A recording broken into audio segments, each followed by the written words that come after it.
All right, all right. Are we starting? Are we back? Let's see. Are we coming back here? Tell me it's the same. Hello,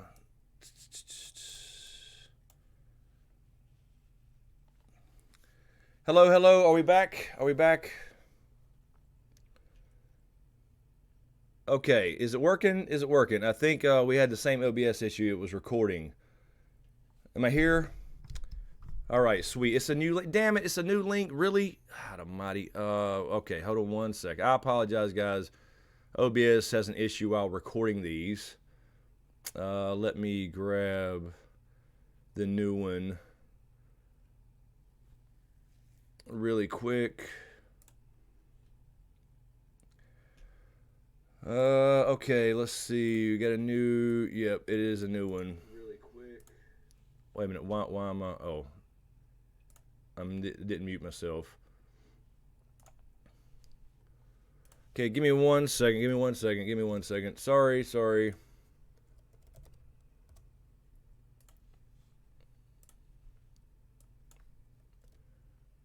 All right. We're getting there. We're getting there. And this one.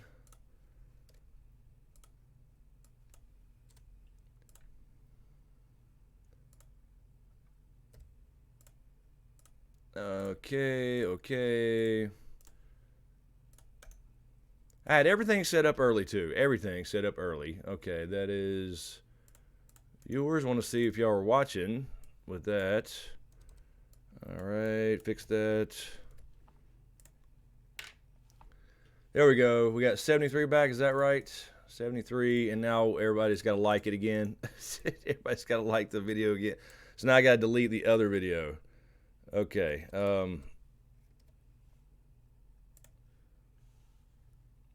Yes. Okay. Are we good? Are we good? Okay. I think we're good. Let me see who's in here. Hello. Hello. I apologize. Just a last minute stream, guys. We didn't get to stream last night, so had a house full of kids and all that kind of stuff. So okay, so we're here. Is everybody here? We're good. No issues. No buffering. Hello, Amanda Stewart, Nimpolite. Hello, Theodore. I think I seen you say you go by TJ earlier. Welcome, welcome. If that's the case, please correct me if I'm wrong. I don't want to call you something else. Hello, Alyssa, Allison Rose, Alessandra, Manders84, Scott, Paul McDermott, Jinx, Matt Dumb, B. Berry. Hello, hello, Lydia Quinn, Hanani, Eric Mishima, Fractured. What's up, Fractured?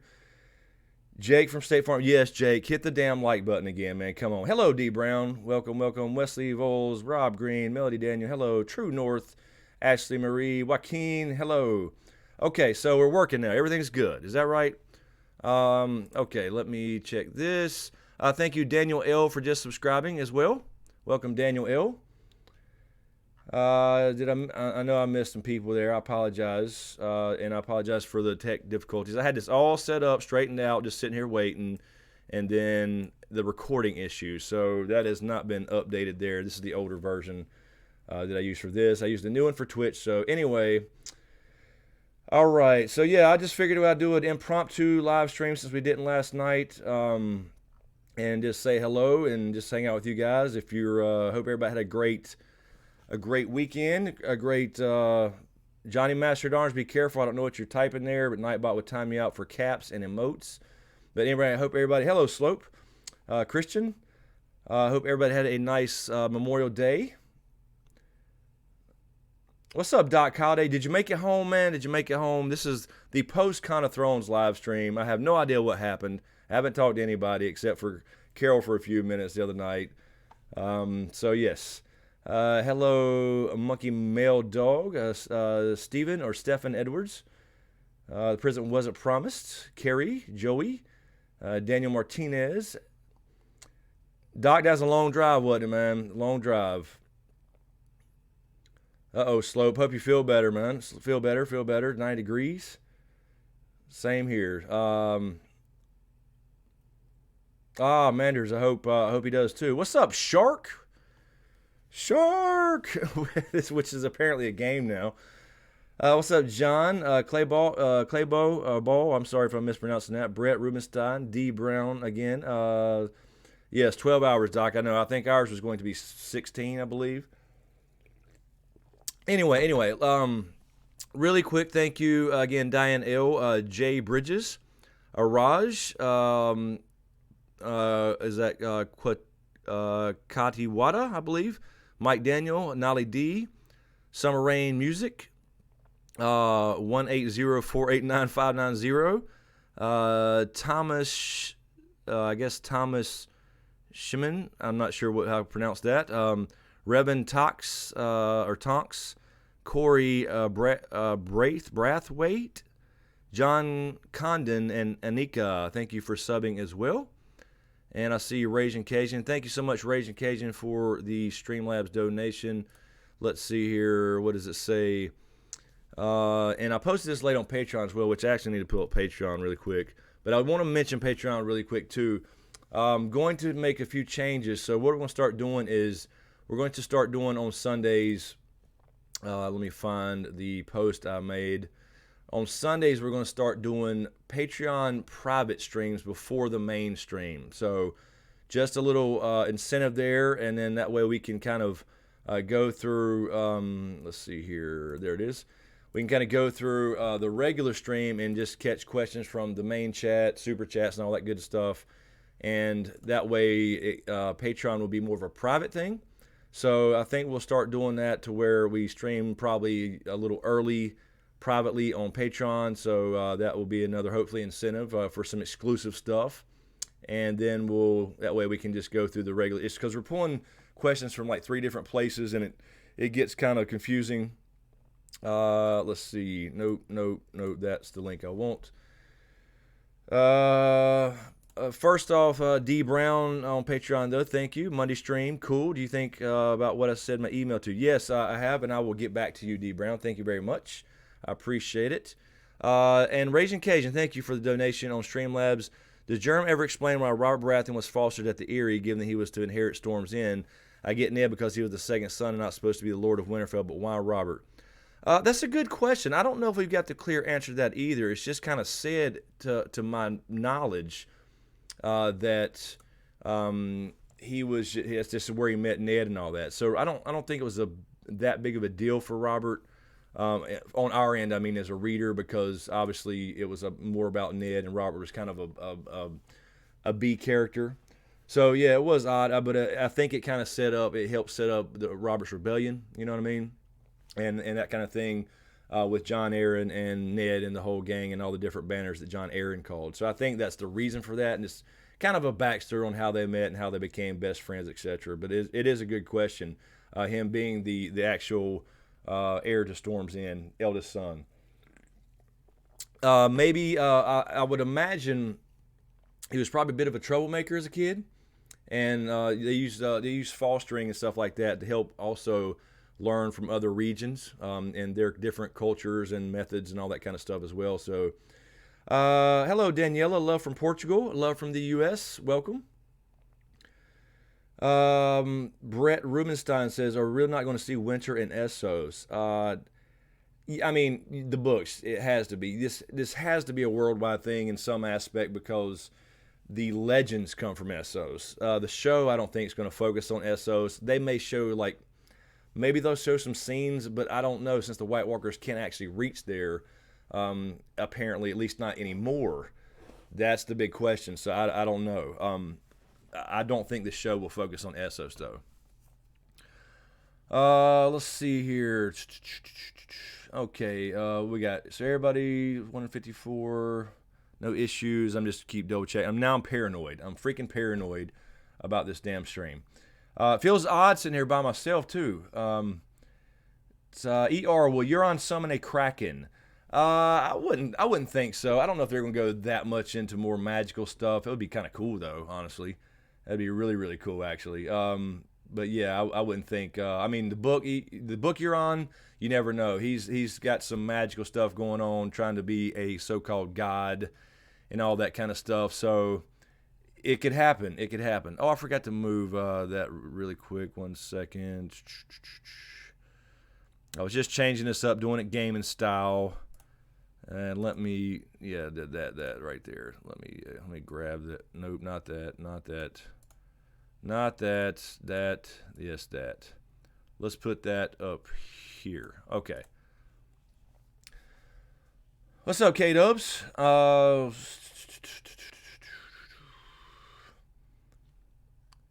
All right, so yeah, I wanted to do this a different style, and I was changing up the look and everything, make it look more legit. I don't know. So this is the gaming style. This is kind of what I do on Twitch with the green screen.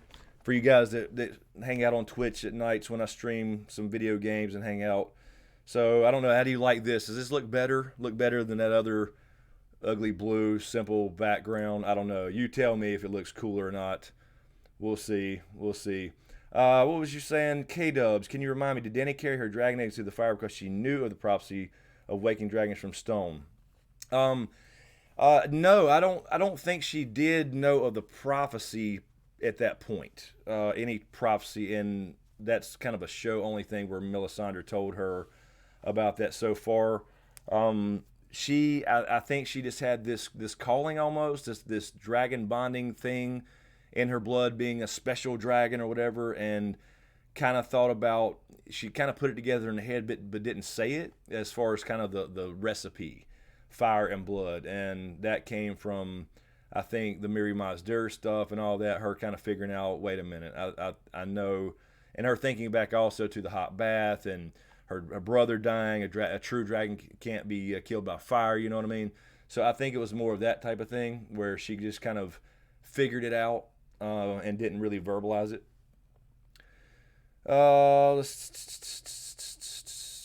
John Haymaker, how was your kids' match? Well, it wasn't not a match. It wasn't a match, John. This was just the last 2 weekends have been softball tryouts and all this for travel teams and pitching and all that good stuff. Pitching, private pitching lessons and all that stuff. Starting up this season in her last year, so everything's been good. Actually, I sent Carol a little short video of her throwing her drop curve is coming in at 65 or 62 miles per hour drop curve. So she's doing well, And I spent this whole weekend with her, and I enjoyed it. I mean, it was bittersweet. I wanted to be at Con of Thrones. I did, because I did see, I was on Twitter, watching Twitter and pictures coming out of there, and Carol was keeping me updated and all that kind of stuff. So, and I saw Doc Holliday down there in the pictures, and I missed everybody. Wanted to see him and wanted to meet the people I didn't get to meet last year and new people who came this year. But at the same time, I did enjoy hanging out with my daughter for the weekend. I got last year. This is my last year to be a dad. I mean, in that sense, you know what I mean. Anyway, you missed the radioactive cat music. You'll see, everything I play, you make fun of, man. So I didn't. I don't know. I don't know what to even play anymore, because. Thank you, Kyle. Appreciate it. Yeah, I mean, it is what it is. It's just one of those things where it was like, I was on 6 panels initially, and I looked forward to the panels and seeing everybody. That was the funnest thing last year. But I had to kind of make that decision, and that was more important. She's trying to get to school and be a softball player and to get education. So we got to focus. This is the last year to really work on that. All right, let's see here. Slope. I think I saw a picture, something from Slope somewhere. What? Tim F, what's up? Chris, when does James get back from Texas? Wednesday, Tim. He should be back Wednesday. I believe it's Wednesday. I could be tomorrow, but I think Wednesday. He'll be flying back in Wednesday. I believe that was the original plan when I was still involved. Somebody who was asking me about the shirts. Was that Slope? That's what I saw go past. I have not gotten any shirts. I've not actually checked the PO box this weekend, so I'm assuming all that would be in there. Who was just asking me that? I saw it flash by really quick about shirts. I'm sorry. I apologize. Oh yes, it was Slope. I'm sorry, Slope super chat. Thank you, Slope. Did you get my shirts in the mail? Yeah, I have not yet, but I will go tomorrow and see if it's there in the PO box. So thank you for the super chat, Slope, and the shirts. As a matter of fact, I look forward to grabbing them. I haven't checked in a couple days. This weekend was kind of a weekend off. I did a really quick remix of an older video that was still very relevant, and then that's all. So that was really quick. So I didn't do any YouTube stuff or Twitch stuff or anything. Doc Holiday, Val did 8 panels. She looked tired by the end. I bet she did. I'm telling you right now, last year I did 4 panels and Val did 4 as well. We both did 4 the first year. And even those 4, just because you don't know what to expect, it was kind of a new experience. It was nonstop. It felt like nonstop. And the way they were timed too, because you had to, what's up, Alex Montero? You had to kind of eat between things and learn, figure out when you could eat. When you could, breathe for a second, and you were off to find the next room and whatever, so you wouldn't be late. Like we walked into the very first one late, so I bet. And I ended up with 6 this year before I had to back out, and I was like, damn, So I know Val, she got swindled into doing 8 when originally it was going to be 4, I believe. Let's see, Chris Weinberger. Hello, Chris. Q&A, Smokescreen. What do you think about the theory that the Army of the Dead will attack Winterfell as a distraction as the Night King rides Viserion straight to King's Landing? It's actually not a bad idea. I mean, the question is, I guess, Chris, does he need to be near them? I don't think he has to be near the other White Walkers to like command them for however he's controlling them, since he's kind of the puppet master. So the question is, I'm assuming he could ride off on Viserion somewhere else, and his White Walkers would already know what to do and kind of give those nonverbal commands to the Whites, I guess. So I think that's a possibility. They could get a double whammy there, but I don't know. It feels like he'll want to lead the army. I don't know, but I wouldn't be surprised.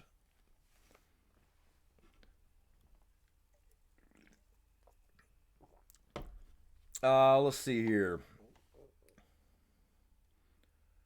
Fractured saying, Q&A, everyone is expecting some vindication for the Night King, but what about the Mad King? What if he's like Stannis and did all the awful things because the whispers and flames, he said he had to do it to save the world? I agree, Fractured. I think there needs to be if that's the case, if there was, which it's really strongly hinted at, that there was these whispers and that it was likely Blood Raven or whatever, I think that he needs a little bit of vindication, not necessarily completely, because he did some crazy shit, but I think that helped him along. So at least to get that, at least to make that be known, and maybe Jaime finds out, you know what I mean, at least for a little bit, so they don't have to, vindicate everybody. Some Targaryens were just crazy in the past, but I think that's a good idea. I do think that that you need to hear that if that's the case. But I don't know. That may be one of those things that's not actually ever answered. Hello, Jessica Shook. Tom Bystander. Thank you, Tom, for the super chat. Appreciate that. Do you think LeBron has a chance against the Warriors? Oh, Lord. No, man. Man, I did watch. I actually had it on a minute ago, which is why I was like, should I stream or not? I don't know if people are watching basketball. But it looks like the Warriors, I'm assuming, just beat the Rockets. I think that's what I saw right before. I mean, it was close enough. So, no, I don't think so. I'm going to tell you right now, it would have been a 4-game sweep if Kyrie would have been on the Celtics. If he wouldn't have been hurt. Because I watched some of those, and I don't understand today's basketball. It's just not the same, which is why I don't watch. Let's see here. I know I posted this late. I'm just double checking Patreon, but I wanted to say that about Patreon. So I'll get with you guys on Patreon and make a separate post. I want to really hammer that home, though, that, probably going forward, maybe starting next week, and I'll post everything before anything starts. I'm going to start private Patreon streams. So there's going to be some exclusive content on Patreon. And so that way we can do any kind of Q&As and stuff like that for you guys. And then these kind of public streams right after. So that'll probably start. There's going to be some new I mentioned before, just wanted to remind everybody for executive producers and above and all that, there's going to be monthly calls. So I need to get with you guys and make a post and find out the best time for everybody so I can kind of figure out what that would be. And that's for actual input on the channel, real conversations about, where we're going next and that type of thing, behind the scenes and making plans. Got book stuff coming for the book I'm working on. That's going to be a Patreon exclusive. So consider that if you hadn't already. Even $1 a month is damn bug in my face. Sorry. There's so many. Every time I open the door, we have like 5,000 bugs fly in. But yeah, I mean, just something to consider, because there's gonna be a few changes going on there for sure, and some exclusive stuff as well to kind of help, unfortunately, combat these YouTube changes. Mimi Gotfan says, I can't stand shoes squeaking on the floor. I can't either. Oh, you're talking about for basketball. I know. I love that sound. I'm just talking about it. Yeah, no, I love the old. I miss that. That takes me back when I was a ball player back in the day, many moons ago. So yeah, I don't mind the squeaking. I just mind the game's changed so much. It's just soft to me. I don't know. I can't hack on it too much. I mean, I'm not in it, but you know what I mean. Let's see here. Alex Montero. What's up, Alex? Q&A. Chris, how shocked would you be if Jamie made it out of this alive and him and Brienne actually ended up together? That would be a great twist. Kind of go back to the classic Game of Thrones. That is true. That would be a twist, since we all expect so many bad things to happen. So I actually would be surprised. Wouldn't necessarily say shocked. I'd be surprised for sure. Because I do see that scene. I think I'm safe, almost safe saying that I think we will see Brienne make it and write down Jamie's deeds, with this full redemption arc. It's almost like you can't, I don't know why you can't, but you can't have this full redemption arc without death involved. You know what I mean? So I would be surprised, actually. But I would like to see it. Then, but it's like everybody can't be redeemed. Everybody can't have a heroic death. And who's to say that you can't be redeemed and actually survive to enjoy it? So I mean, I would be surprised. I would like to see it. I think it'd be cool. So let's see. Janie B, thank you, Janie B, for the super chat. I'd love it if you and Gray Area would do a joint video on the God's Eye and the Children of the Earth theories. Yeah, that would be cool. And Gray and I have spoken a few times. We're going to do some more stuff, so that will definitely be an option.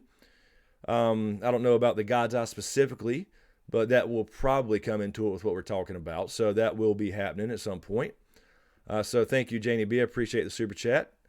Yeah, what was funny actually is I released this video, what was it, Friday? I don't even remember. Friday, I believe it was, when I did the remastered. This was an older video I did last year, but it was still very relevant. And I put it out for newer subscribers because this was, 20,000 subs ago. And it was just a remix. It was my actual video from 2017, late September, I think it was. And I put some updated screenshots and things like that. And then I saw comments saying, you just got this from Gray Area. I'm like, what are you talking about?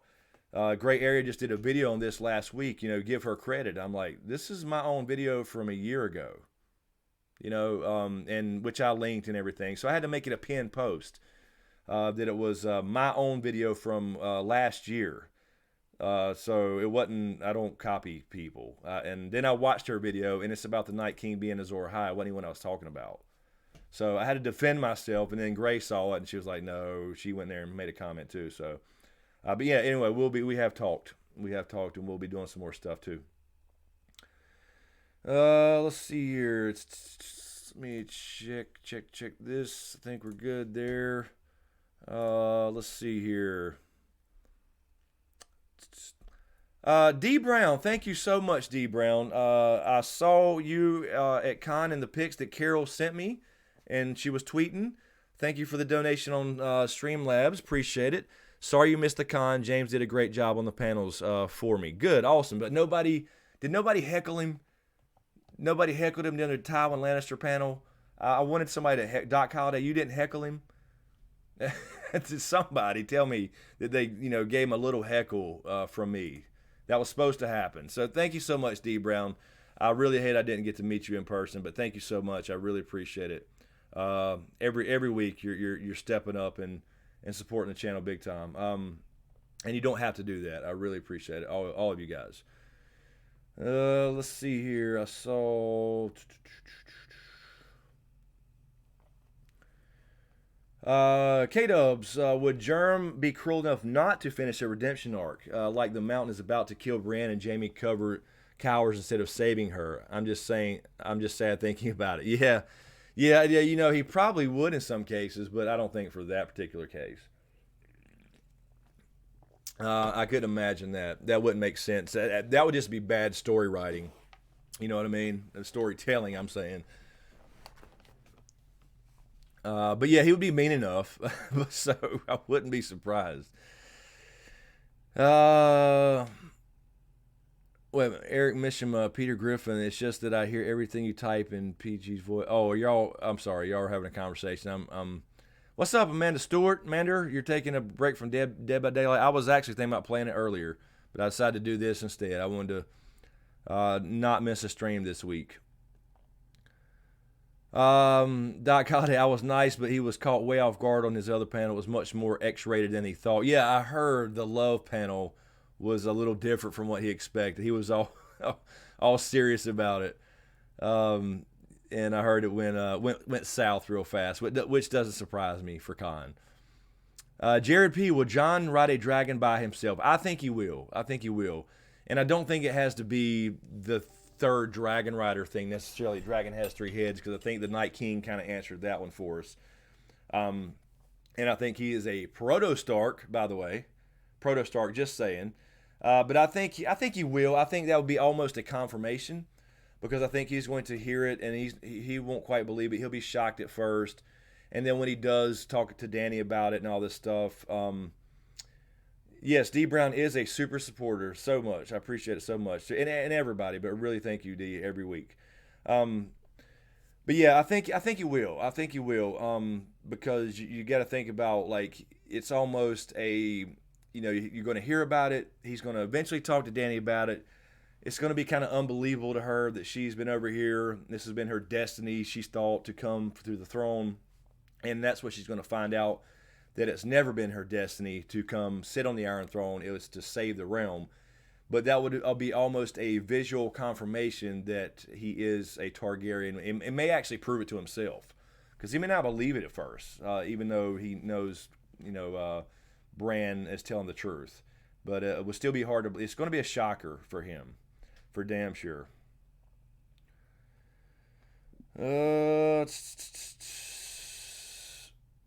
Jake from State Farm, you've been drunk since Friday.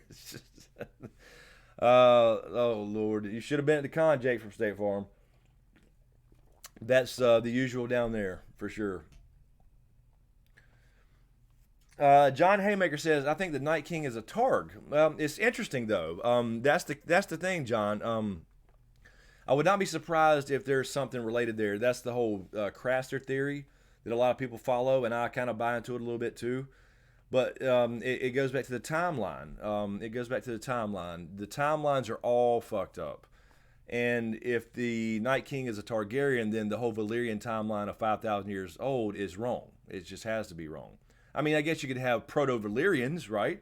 So I guess it's possible. Gray Area. What's up, Gray? We were just talking about you, speak of the devil. What's cracking smoke in chat coming through? 7 blessings to y'all. Welcome, Gray Area. Yeah, just kind of a late night, last minute live stream. Glad you stopped by.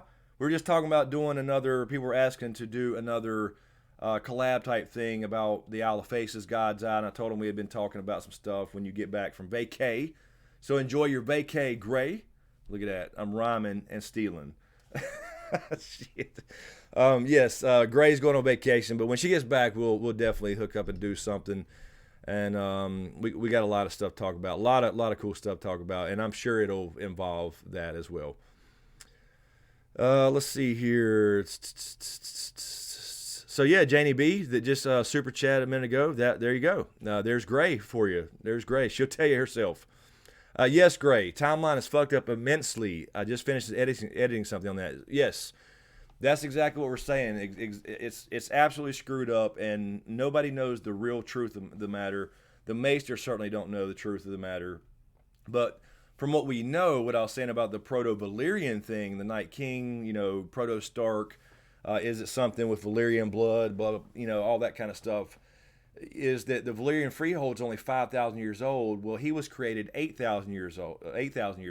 You know what I mean? So if he was created 3,000 years before the rise of Valyria, then if that is correct, he can't be a Targaryen or a proto Targaryen or whatever you would want to call that. But that tells us right there, if something like that happens, that the timelines are, and I'm sure they are way off. It's unreliable history before things were documented and stuff. So,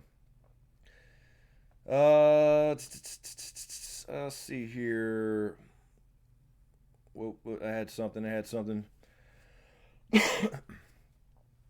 Jay from State Farm. Hi, Gray. It's okay. I know it was Chris who stole your theory. Yes, I stole Gray's video. I completely stole her video Friday when I republished my own. I stole it, I jacked it, and then I went back and watched it after I published my own year-old video. It's so crazy. I sent her a tweet or a DM after that, and it's like, look, just a heads up. I'm getting all these comments saying I stole your video that I hadn't even watched yet, and it was my own video. That's what was so funny about it. Is I put in the link. This is a remix from 2017. So shit. Anyway, she knows better than that. I've been around long enough. If I was stealing people's videos, I wouldn't have been around this long. That's right. That's right, Gray. I warged her. I controlled her. I made her do her video. That's what it was. Oh shit. Anyway, always people trying to start drama. You need to give her credit, and I'm like, come on, it's my own video. I mean, literally, it's the same video. Here's the link. Jesus Christ. Let's see here. All right, what we got? Let me refresh that. I know I started this late, so I don't think people on Patreon are going to be posting much. Excuse me. Ellen, welcome, Ellen Mahaney, I believe. Can you explain Craster's boys? Are they somewhere else? Well, from all we know is that Craster's boys are the White Walkers. Now, here's the big question. They say in the book thing, it's like like Gilly's child is the 99th or whatever, or would have been the 100th. I'm sorry. You have 99 kids apparently. But, in the show at least, and the books is still very unknown, there's only 14 total in the beginning. And then you take away a few that's been killed by John and Mira. And what happened to the other 80 something? You know what I mean? So, or 70 something. So, I mean, the question is does some of them die? You know what I mean? If he's laying them out in the snow, I got to imagine some of them just got to die out in the snow before they even get there. And even on the trip up there, that's what's so crazy. They're so cold. They bring the cold like that, So yeah,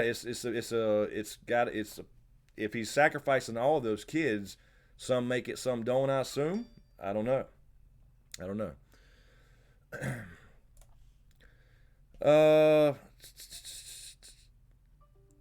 K-Dubs on Patreon. Thank you, Kyle.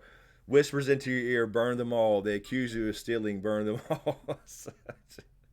Oh shit, no, that's fine. Right there is the links there. Everybody's seen. That's an old video. It's an old video, simply remastered with a few new screenshots, the same old audio, and I cut out a few things to make it a little bit shorter, but it's clear as day. It's exactly the same video because most of the screenshots are actually the same. Let's see. Randy Suimatsu, thank you, Randy, on Patreon. Cobra Kai Season 2 and Beyond theory. Uh-oh. Here we go for Cobra Kai Season 2. I need to talk about this on YouTube, by the way. Cobra Kai. Freaking loved it. I didn't love the ending stuff, but I don't know, Randy. I might spoil this. Spoiler warning just for a second for Cobra Kai if you hadn't seen Cobra Kai yet. So let me give you, 10 seconds while I'm sitting here rambling. I'm going to read out something that's going to spoil a little bit of Cobra Kai. So just click away for a couple, for 60 seconds if you don't want to hear it. So Randy says Cobra Kai season 2 Beyond theory. Kreese will retake Cobra Kai, and eventually Johnny will leave him and join forces with Danny and Robbie. Miguel will stay and become the bad guy, but Samantha becomes Miyagi-Do's real badass. At some point, Kreese will have a new bunch of thugs, but hopefully Miguel, Aisha, Miyagi, and Hulk will end up with Miyagi-Do too. Daniel and Johnny end up reluctant friends in the end, you think? I think it's a possibility they could do that, where they realize, because they were starting to realize in the second last episode, that they're the same person. You know what I mean? They had the same issues. And so I wouldn't be surprised by that. I didn't like the idea of Kreese coming back and Johnny just, you know what I mean? Like, I didn't like a couple things in the end. But other than that, I freaking love the whole show. But that's what they left that for season 2, obviously, or for season 2 and beyond. So I wouldn't be surprised if he tries to retake it and then Johnny kind of denounces it type thing. So that'd be kind of cool. D. Brown, young Hodor's at the con and he was a trip, hanging out at the bar and funny as hell. I did hear a lot about young Hodor, and he crashed panels too. I think I did talk to James. I haven't talked to James, but just for like 10 minutes texting yesterday, because he hadn't responded, he hadn't had time and all that stuff, and so I haven't talked to him since Thursday. And so he did, but I did hear that he did crash one of his panels too.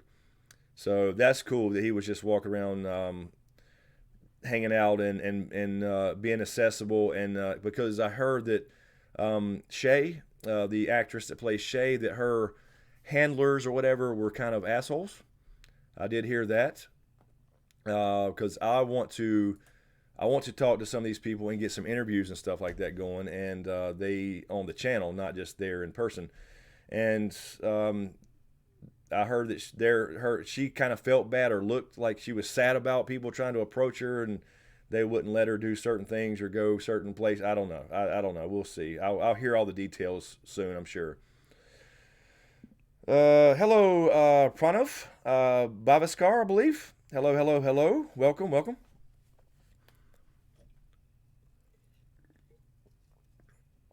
Let's see. Yes, free ghosts. We better damn see some ghosts next year. I don't want to hear no bullshit about, that's what they are, Jake. They're her handlers. She, I guess, you know what I mean? That's what it was, the way it was worded to me. Anyway, yes, Ghost and Direwolves. We better damn well see Ghost and Direwolf as far as Ghost and Nymeria next year, not just their fucking death scenes. You know what I mean? There's no excuses for budgets this year. A huge, biggest budget in TV history, and all this extra time. Yeah. They better show a lot of Ghost and hopefully Nymeria again, and not just their damn death scenes. But I wouldn't be surprised. I don't know. There is a lot of CGI and we're going to see a dragon fight.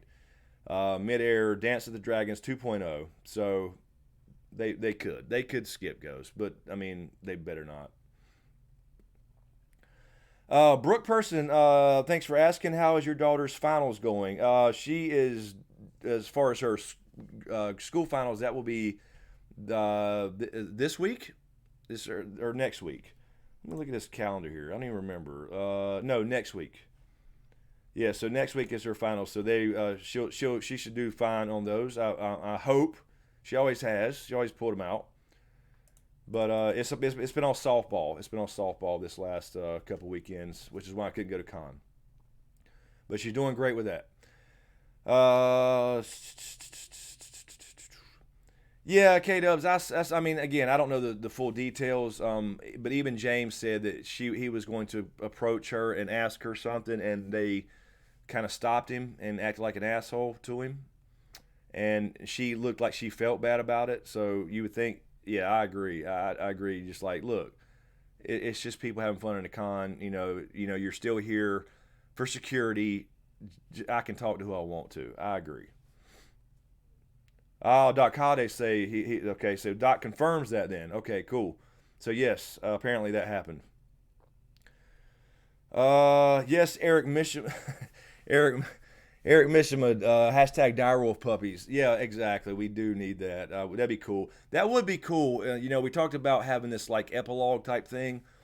And me and James had mentioned several times in streams that we've always thought it would be really cool, just for a little something, even though there's not going to be any sequels.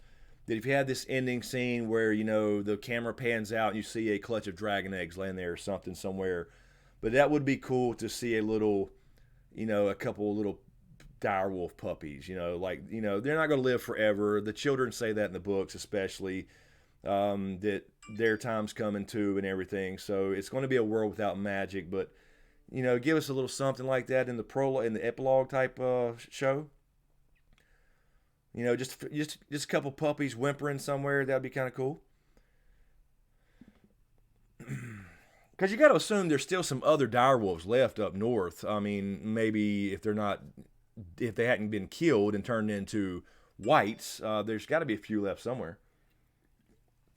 Besides the ones we know, so that'd be kind of cool. Christian Sirhunt's posted a brief interview with Shay a couple hours ago. Oh, okay, cool. I have not seen that. I haven't seen any stuff come out of there yet. And I know as far as panels go, they did not let us last year post any more than 20 minutes of a panel. So I'm assuming that will be the same thing this year. But I don't know. They could have changed the rules or whatever. But they do record all the audio and they put it up somewhere later. But you may start see some panels from people who went, YouTubers. But likely they can't post more than 20 minutes of a panel. Damn, Gray! I should have just texted you and got you on here, Gray, and then you could we could get Gray's opinion. And you're welcome to. You're welcome to. No pressure, no pressure. But if you want to jump in, you are certainly welcome. Let's see, Randy Suematsu. Thank you, Randy, for the super chat. How much credit does Cersei get if she A, kills Euron, and B, destroys a million King's Landing whites with wildfire? Well, I would, the Euron thing, she would get credit, but she's going to do that if she has to, regardless, because she's not going to marry. I mean, she may go through with a wedding, but she won't plan on staying in that marriage. But if it depends on the circumstances. If she does it by accident, it's just like when she was trying to kill everybody, then, it just so happened. And that may be what happens, actually. She kills a bunch of them, but trying to kill, like, the living people, too. So it kind of depends on, like, but if it's a plan to actually end up helping, which I don't see happening, I would give her all the credit in the world, but I can't see her giving. It's kind of like she's going to be that kid, that kid, that whiny little kid who says, if I can't have it, nobody can. That's going to be Cersei. So I don't see her actually trying to ever help. You know what I'm saying? Yes, K-Dub, that's a good idea. You should do a subscriber. Kyle Dubs is saying you should do a subscriber artwork competition. Pick like 2 winners whose art you would display in your live stream studio. Yeah, I can do that. That's a good idea. I am a bit of an artist myself. I come from a family of artists, and it's been a long time since I've drawn. But I would like to do that again, but I just don't have time. But I could do something like that. That's a good idea, Kyle. And this is the kind of thing, Kyle, we'll be discussing on Patreon, the executive producer thing, the monthly calls. This is exactly the kind of stuff we're going to be talking about. Exactly. So yes, you remind me of that, please.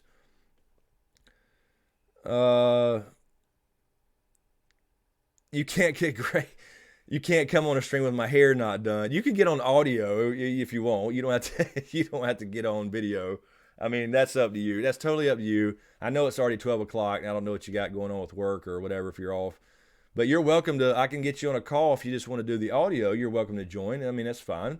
If you don't feel obligated by any means whatsoever.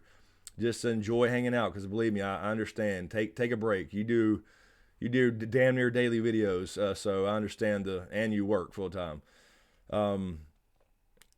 So yeah, I mean, what if you want to, I can take a minute and get you on a call, and you don't have to do video or nothing. But if you don't want to, then don't. Feel free. Either way. Jason Doc Holliday. Jason characters are determined by the amount donated. Large amounts get more characters. Oh, you're talking about something. Okay, sorry. I'm in the middle of y'all's conversations. Great. K Dubs, great area. Have you seen Chris's hair? No, no one has ever. You could wear a hat. I don't know. She might have saw my hair. I don't. I'm just saying. I don't remember. Gray, did I have a hat on when we did our little collab? I can't remember. I may not have. You know what I'm saying? You know, Val see my hair. I'm on every week. Oh, I have hair, Jake. Believe me, I have hair. It grows fast as hell. I'm not bald, I promise. Jason McBride, thank you for the super chat. Jason, I do not see a question though, Jason. I don't know if you meant to have a question there, but thank you. If you do, please retype that.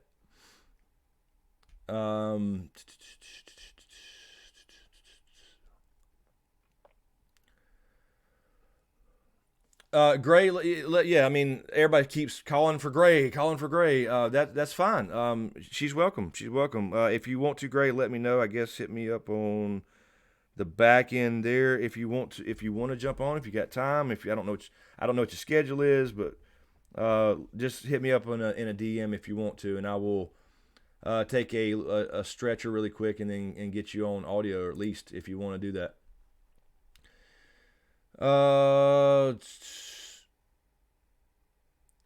Rhaegar Ruby, smokescreen equals a secret Targaryen, sticking to this theory. Yes, that's why I hide the hair. That's exactly. Let's see here. I told you guys, look, when y'all started this hair thing, and this, believe me, if for people that are newer here, I did not start this hat shit. Look, when I first did videos, let me just tell this quick story again for newer subscribers who are hanging around and who don't know what the hell's going on yet with some of these drinking games, Proto Stark hashtags, and all that stuff, and the whole hair thing. And this light may go out here. It's all shorting out, pieces of shit. But they started this hat thing because when I did my first video 3 years ago, I had just gotten out of the shower and I had this, puffy shower hair. So I just threw a hat on. And that's what started it. And then I just kind of like, okay, well, I'll wear one, kind of like every night. I'd always record at night. So it was always like after I got out of the shower and shit. So I just started wearing a hat a few times. And then once a few times started, people started asking. I'm like, oh, that's interesting. But I said if I get to 100K, which I was supposed to last year until YouTube broke everything, that I would do the reveal, But I didn't start the hair thing. I'm just saying, I did not start this shit. Believe me, I don't want to wear the hat. I don't. But we all made a deal. And that goes back to the other thing, and Gray will confirm this too. Really, right now, guys, if you want your favorite YouTube, and I'm just talking about me, but if you want your favorite YouTubers to continue to grow, and I was talking to Carol about this the other night. It's one of those things where I can't reach out. Okay, so in my case, right, I can only talk about me personally, but in my case, there's 62,000 people that sub to me. I can only reach about 10,000 of those people. I cannot reach out and tell them, hey, remember I'm still here, because what happens is with the subscriber feed now, and this is just a heads up for anybody who watches YouTube, other YouTubers, you're not going to see all your people you're subscribed to in your subscriber feed necessarily in chronological order anymore. Now that's apparently going to be a optional thing, but most people are not going to know that. So the problem is I can't reach out in a video and say, hey, everybody make sure you're still, because I heard more reports today actually of more people getting unsubscribed. This is an actual thing going on, and I saw Team YouTube reply to that, investigating the issue. So there's more people being unsubscribed. There's people who I cannot reach. If I put out a video saying, hey, check this out, I'm not going to reach all those people. So and then of course they're not all following me on social media either. So that's the problem with YouTube right now, is I can't reach out and say, hey, because what would change things is, for example, if you watch one of my videos, then you are likely to see more of my videos in your feed. But if you hadn't watched one and let's say you skipped a few videos or you wasn't aware or whatever, or you just got tired and said, "Fuck him, I'm tired of listening to him ramble." Either way, then the algorithm sees that and then starts omitting my stuff from your feed, although you are a subscriber. So it's called subscriber burnout essentially. So I can't reach out to those other 50,000 people and say, hey, remember me? I'm here. Watch a couple videos and you'll start seeing my stuff again because I can't reach them in the first place, which is the problem. So this is now the time to share things everywhere. Any videos you like, it's got to be third party now almost. It's almost ridiculous with the whole subscriber button thing because they've taken away the incentive to be a subscriber on any channel. So I don't know. It's just broke. Marilyn Bentley, thank you, Marilyn. Well, hello, Marilyn. I hadn't seen you in a while. Q&A, thanks for grabbing this question. Q&A from the chat. Do you think Loras is alive in the books or is he dead? I don't know. Cersei is known to lie. I have a feeling he's okay. I don't know, though. I'm not 100% on that. Cersei is saying he got severely injured and he's essentially dying, but I don't know. I think I got a feeling he's not. I'm not sure about that though. I got to go back and reread. I need to do a reread anyway, but I need to remember the detailed paragraph on that and how it's worded, and I'll look into that. But I would think just based off what I remember that she's probably full of shit, or at least exaggerating. I would imagine at least an exaggeration. So I think he's fine.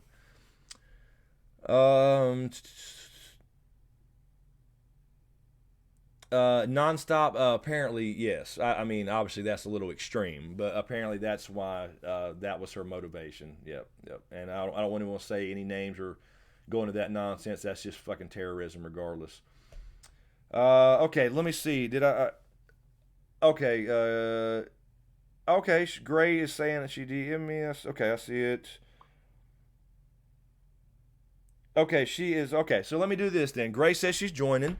Let me take a quick stretcher, and I'll let Riddick out, and I will get Gray on, and then we will continue our little talk, and we'll get Gray on audio at least.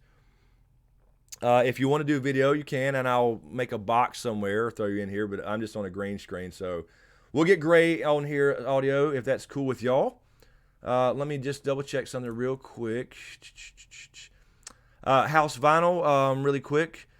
Thank you on Patreon. What do you think about the Solo boycott? Seems like it definitely had an effect on the box office this weekend.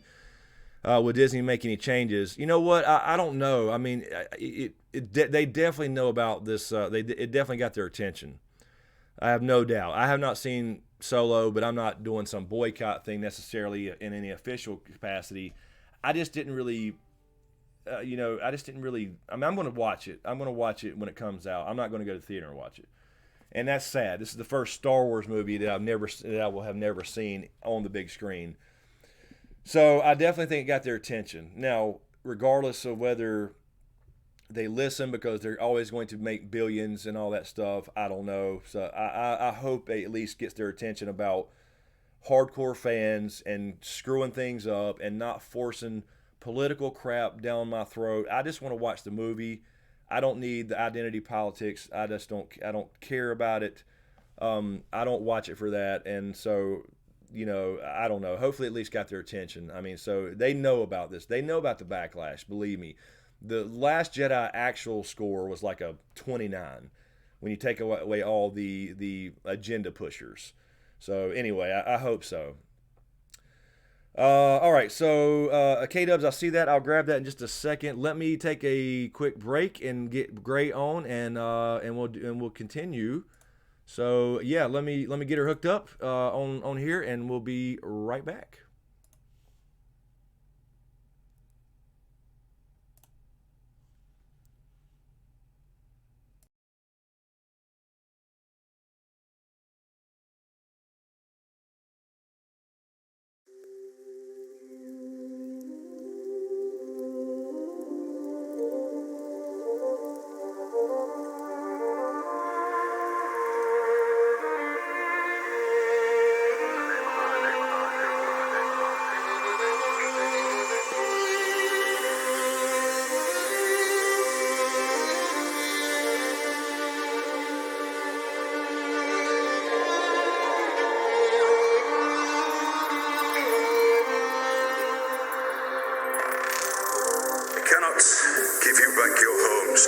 restore your dead to life, but perhaps I can give you justice in the name of our king.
justice in the name of our King.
All right. Let's call Gray up. Let's get Gray on the phone.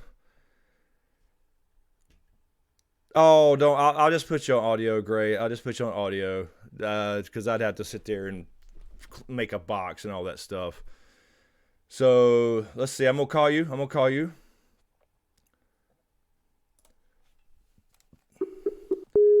So everybody can. You will be live. We are back live. Damn, that's loud. Hello. Hello. There she is, ladies and gentlemen. The gray area. Really? Did you? What's that? Am I on the live? You are. With my hair not No, done? no. You're not. You're just your audio. Oh, okay. Yeah, no. No, I would have to sit there and like make a box and just fix OBS. So we'll just go with the audio. Okay. I mean, I can put you if you want your hair to show. Now we can get you. No. All right. Another time. Okay. We'll do that again sometime. Maybe we'll both have hair reveals one of these days. Okay, there she goes. She's here. She's here, kids. She's here. I'm here with smoke. This is a smoking area. Someone's. That's right. Welcome. All right. So here they go. The questions rolling in already. Let's see here. Let me fix that. I keep trying to tweet this, and damn it, it gives me the wrong link because I had this the stream got screwed up. Let me see. That's right. Okay, that's the right one. Okay. So how was your weekend? It was good. It was good. No complaints. I've been working. I've been working all weekend on some juice Uh-oh. for the long night. Yeah, I'll be sure to watch it and so I can re-upload it the next day. Oh, that was so crazy because it's not even the same. I mean, we did have like, some of the same conclusions about the Night King being able to send visions and the flames, but and the Night King being waiting for a dragon, but that's like common sense. Yes. I I think like mean, a lot of people said that in their reviews, like after season. So I don't know why people like just went crazy because we went in two completely different directions. yeah, and that was the funny thing was I never saw a single response when I posted because it's literally my video from a year ago, and it's like, no, just go look at the link that I just provided there. You'll see it's exactly the same video with a couple new screenshots. So anyway. Yeah, but people like not saying that like people purposely, but people do like to start drama between creators. Like I think they want us to beef on the low. Oh yeah, absolutely. But we're not beefing. Like we're creating content. We're working off the same source material. We're gonna have some of the same ideas. That's good. It's what it is. It is. They always want drama for some reason. I guess that's just the thing. That is, they want drama. Yeah, We're all supposed to be enemies and hate each other and be in some big competition. No, and that's not the case at all. Most of us all get along behind the scenes. Yes. Most of us all talk behind the scenes. Alrighty. So let me go back to my dashboard here so I can see. Where am I at? Where is my shit at? There we go. Let's see. Thank you, D Brown, so much for the Streamlabs donation. I got a Sundrop can. Makes me think of you. Oh, did you get one of those, D? James had me sign some Sundrop cans before he left. I don't know. That's insane to me, but people, I guess he had some plan going on. So thank you, D. I'm glad you got one of the cans. Okay, let's see. Jesse knows we're just joking. I had posted a video Friday. It was when I owned my own videos from last year, and somebody accused me of stealing Gray's video the day before, which was insane. Anyway, it was not the case. Anyway, let's see here. Here you go, Gray. Herb Coswell, a regular on all our channels, is asking, what do you think of the importance of Arya's dagger? We know it as it was one in the books that Sam had, and there may be more to it than just killing Littlefinger. Okay, so in the show, I think that the cat's paw blade is like a hybrid of Dark Sister. Like in the books, I don't think Arya's gonna get the cat's paw blade. I think she's gonna get Dark Sister. So in the show, so they don't have to introduce a new story, a new sword, and they don't have time to tell a story, they're using Cat's Paw in place of Dark Sister. And she's going to kill some White Walkers with it. Yeah, I like that idea, the whole Dark Sister thing. I don't know if you remember from season 6, I did the review, and the one that actually got featured on a couple websites and blogs that I thought that Mira grabbed Dark Sister, and then you saw the sword leaning against the tree, and ended up being Benjen's, exactly like the one from season 1. So I was disappointed they didn't bring Dark. I mean, come on, man. She grabbed a sword and just at least name it that. You know what I mean? It's like they thought they were going to do it, and then they changed their mind. Yeah. So I agree that it may be some kind of little hybrid thing there, which I don't know. I don't know. That's crazy though, because you got all these other swords. So yeah, I mean, I've been saying, I think James and I talked about in a lot of streams with similar questions.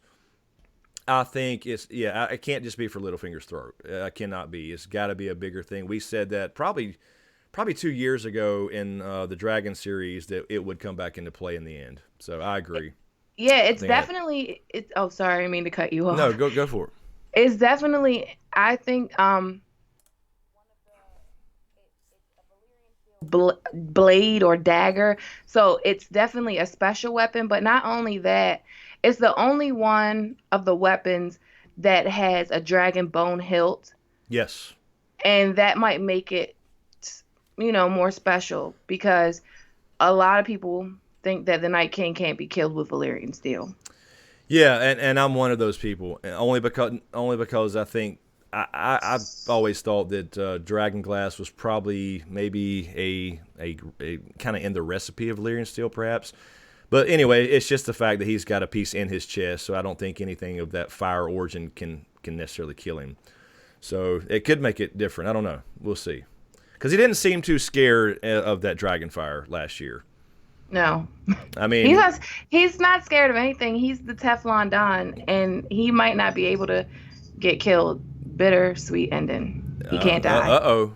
Uh-oh. Well, that definitely is his curse. That goes into my thing about him wanting it removed some way or another. So I don't know. He will have some kind of motivation. We got to find out whatever it is. And yes, he's doing evil things, but he has in his mind he is the hero of the other side. That I hate to use the same old cliche, but that's the best way to put it. Yeah. I agree. I'll see here. Okay, I'll grab that, Kyle, in a second. Hold on 1 second there. Randy Suimatsu, thank you, Randy. You're both book scholars, which makes you great sources, plus you both have great styles and theories. Thank you, Randy Suimatsu. Yes, thank you, Randy. Appreciate that. Someone just asked, Meg Paul just had a Q&A question, and she said, do you guys subscribe to the direwolves' names equal the Stark's children paths? And if so, what will Nymeria mean for Arya? You need to watch the video that we did on the collab we did on Chris's channel. Yes, I'm a long, I stand by that for many years now, actually. But me and Gray did a collab, our first collab, what was it, last month, right? Yeah. And yes, that part is on my channel. Absolutely, check it out. It's not too many videos back, so just go through the most recent ones there, and you'll see. I think you'll see Ghost on the thumbnail. We talk exactly that for probably 30 minutes. Yeah, I think it was about 30 minutes on each channel. So, absolutely a believer in that. Let's see. Laura de Groot. Welcome, Laura. Q&A. If the Night King has reacted to Jon's birth and might be the reason why he is coming over, why didn't the Night King react when Jon fell into the ice water? I don't know if he saw that. You know what I mean? Like, he fell into the water. I don't know. It was weird the way that was shot anyway. The whole Beyond the Wall thing, for me, it was like he fell in the ice water, but then he gets out. He has plenty of time to stand there, get rescued by Benjen. Benjen lies and says there's no time when there was plenty of time for both of them to jump on the damn horse. Oh, God. But yeah, so let's not get into all that Dan and Dave stuff. But anyway, then they go after him. So it's like once they sensed him climbing out of the water and saw he was still a threat, they went after him again. So I don't know if he even noticed, is what I'm saying, I guess, which is very odd. Yeah. I think, I don't know if he knows. He probably thought Jon was dead. Like, yeah, I don't know. Anybody underwater that long should die. Like, if he saw it. Yeah, we just never got any real confirmation that he saw. But the Benjen thing, let me just say this really quick too. I know a lot of people would, and me included. I was like, Benjen, you got plenty of time, man. Just get on the damn horse with Jon. But remember, at the time, he could not go through the wall. And really, do you want to live like that anyway? So it was almost a suicidal save is what it was. You know what I mean? I don't know. Do you agree with that? Like, why would he want to go home to Winterfell as a dead man? Yeah, that is true. And also, you have to think about, like, just Dan and Dave are just butchering stuff up. Like, a lot of stuff that we see, we can't really make sense of it. Yeah. like a raven, like Gendry running all the way to Eastwatch, getting a raven to Daenerys at Dragonstone, and then Daenerys, all while they're just sitting on this island with no food or water. Like, all this happens in a day. Yeah, well, it looks like they may have kind of implicated it might have been a day or two, but yeah, that's still insane. It was, and I criticized that on that particular episode review. It was the whole dragon thing going up north was just I don't know. I didn't buy it. I thought it was a little crazy. Anyway, K-Dubs, thank you, K-Dubs. Question from Jason McBride. Chances Arya kills the Night King by stealing the face of a White Walker. I've got this last week, actually. It's interesting. I just don't know enough about, nobody does, as far as the White Walker. I mean, how does the magic work with the Faceless Men? Could she even take a face of a White Walker? How do you do that? Because, I mean, you got to kill one, and it's going to shatter. You can't, like, take a face from a White Walker, I don't think. So I thought about that. There's something relating to that, but I don't think it can be done. Any ideas on that, Greg? Absolutely not. That's not happening. Yeah, well, right. I love Arya. Arya is my favorite character. But there's no way she's the one that kills the Night King. It has to be Jon. Yeah, I was going to say that too. I mean, first off, it's the face thing. I mean, I don't think you can take a face from a White Walker, or otherwise you. They're like It's like frozen. They're like frozen solid ice in the show. Right, when you kill them, at least, exactly. So, but yeah, I mean, if you have all this other stuff where she's the one to do it or whatever, it takes away from the Song of Ice and Fire, right? I mean, that's the. And again, I've said this a million times. I think it's more about everybody coming and working together. You know, Dany fits that prophecy literally. Jon fits it more figuratively, but it's about everybody coming together regardless of their last names and all that. But I still think, with that said, that Jon has to be the one to end it, however that happens. I agree. So, let's see here. Where are we at? Jason McBride, just really quick, I want to mention I didn't see another question, Jason. So if you meant to have one for that super chat, please grab it if you don't mind. Let's see here. Hello, Amber. Welcome. Yeah, just a kind of impromptu stream. Let's see here. Herb Coswell again. Q&A, will Martells and Tyrells extinct? Do you think House Greyjoy would go extinct next season? I got a feeling that Yara's going to make it. I think she'll make it. She'll get rescued. Hopefully her tongue's not cut out. But you never know with the show. I don't know. I think Yara makes it. Theon. I do think that's one of those redemption things you will see done, where he goes out saving Yara. Or Asha in the books, of course, but I think she makes it in the show. What do you think, Greg? I haven't even thought about that. The Greyjoys are my least favorite. Right. They're my Amanda Crowfoot's daughter she's gonna kill me for saying that, but I haven't really given much thought on the Greyjoys. I feel like, does Theon, like what you were saying about Benjen, like, does Theon really want to live like that? I don't think so. Like, I wouldn't. Yeah, that's true. I mean, he'll definitely go. I mean, I think he's going to. That'll be, because we were talking about on like the last few streams with all these, everybody can't have a heroic ending. Some people just have to be killed. But Theon is one of those that's been set up from a long, long time ago about redemption. And it's like, I think that's one they actually can pay off with that, where he actually dies saving her. Yeah. Whether she's on this, I'm sure they'll go the route of Damp Hair in the books, where she's on the likely on the Silence. So I'm guessing right now she makes it. So I don't think they'll completely wipe out the Greyjoys. But you got to remember too, Herb. I mean, the show don't let you know this, but the Greyjoys are not the only Ironborn. They are just one house, the major house, the lords of the Iron Islands. Yeah. There's a lot of crazy people over there, a lot of different houses. Oh, yeah, a lot of different crazy. They are they're most insane by far of the Seven Kingdoms. Let's see here. Chris Weinberger. Hello, Chris. Q&A, is there a chance that the Night King isn't the main threat at the end? Maybe someone else, i.e. Cersei, is the ultimate threat to the realm at the end? I'd love to hear both of your opinions. I did mention this a little bit last week as well, Chris, but I think Cersei, I mean, she actually, I think they could probably do the thing where you get the dual threat, right? As I've been calling it, the Jon and Dany sandwich, where they flee south and then Cersei's in the south or whatever. But I think they kind of do a disservice in the show if they make Cersei the final villain. I don't know, because you got to remember, the prologue was all about the real threat, and then you forgot about it. And then they slightly reminded you about it, and then you forgot about it. You know what I mean? So I think that you have to have the Night King being the last big bad. I hope. I mean, I agree. I I don't. agree. I don't. Yeah. I don't think it can be Cersei. And um, dang, I don't know if this is a spoiler. Is this a spoiler? The original outline? Have you talked about that before? Have you read No, that? no, we have, yeah. So yeah, Okay, so it's not just a a spoiler. minor spoiler, original outline A that's been, lot is, yeah, yeah, it's been yes, a changed. lot has changed. Yeah, we've talked about that before.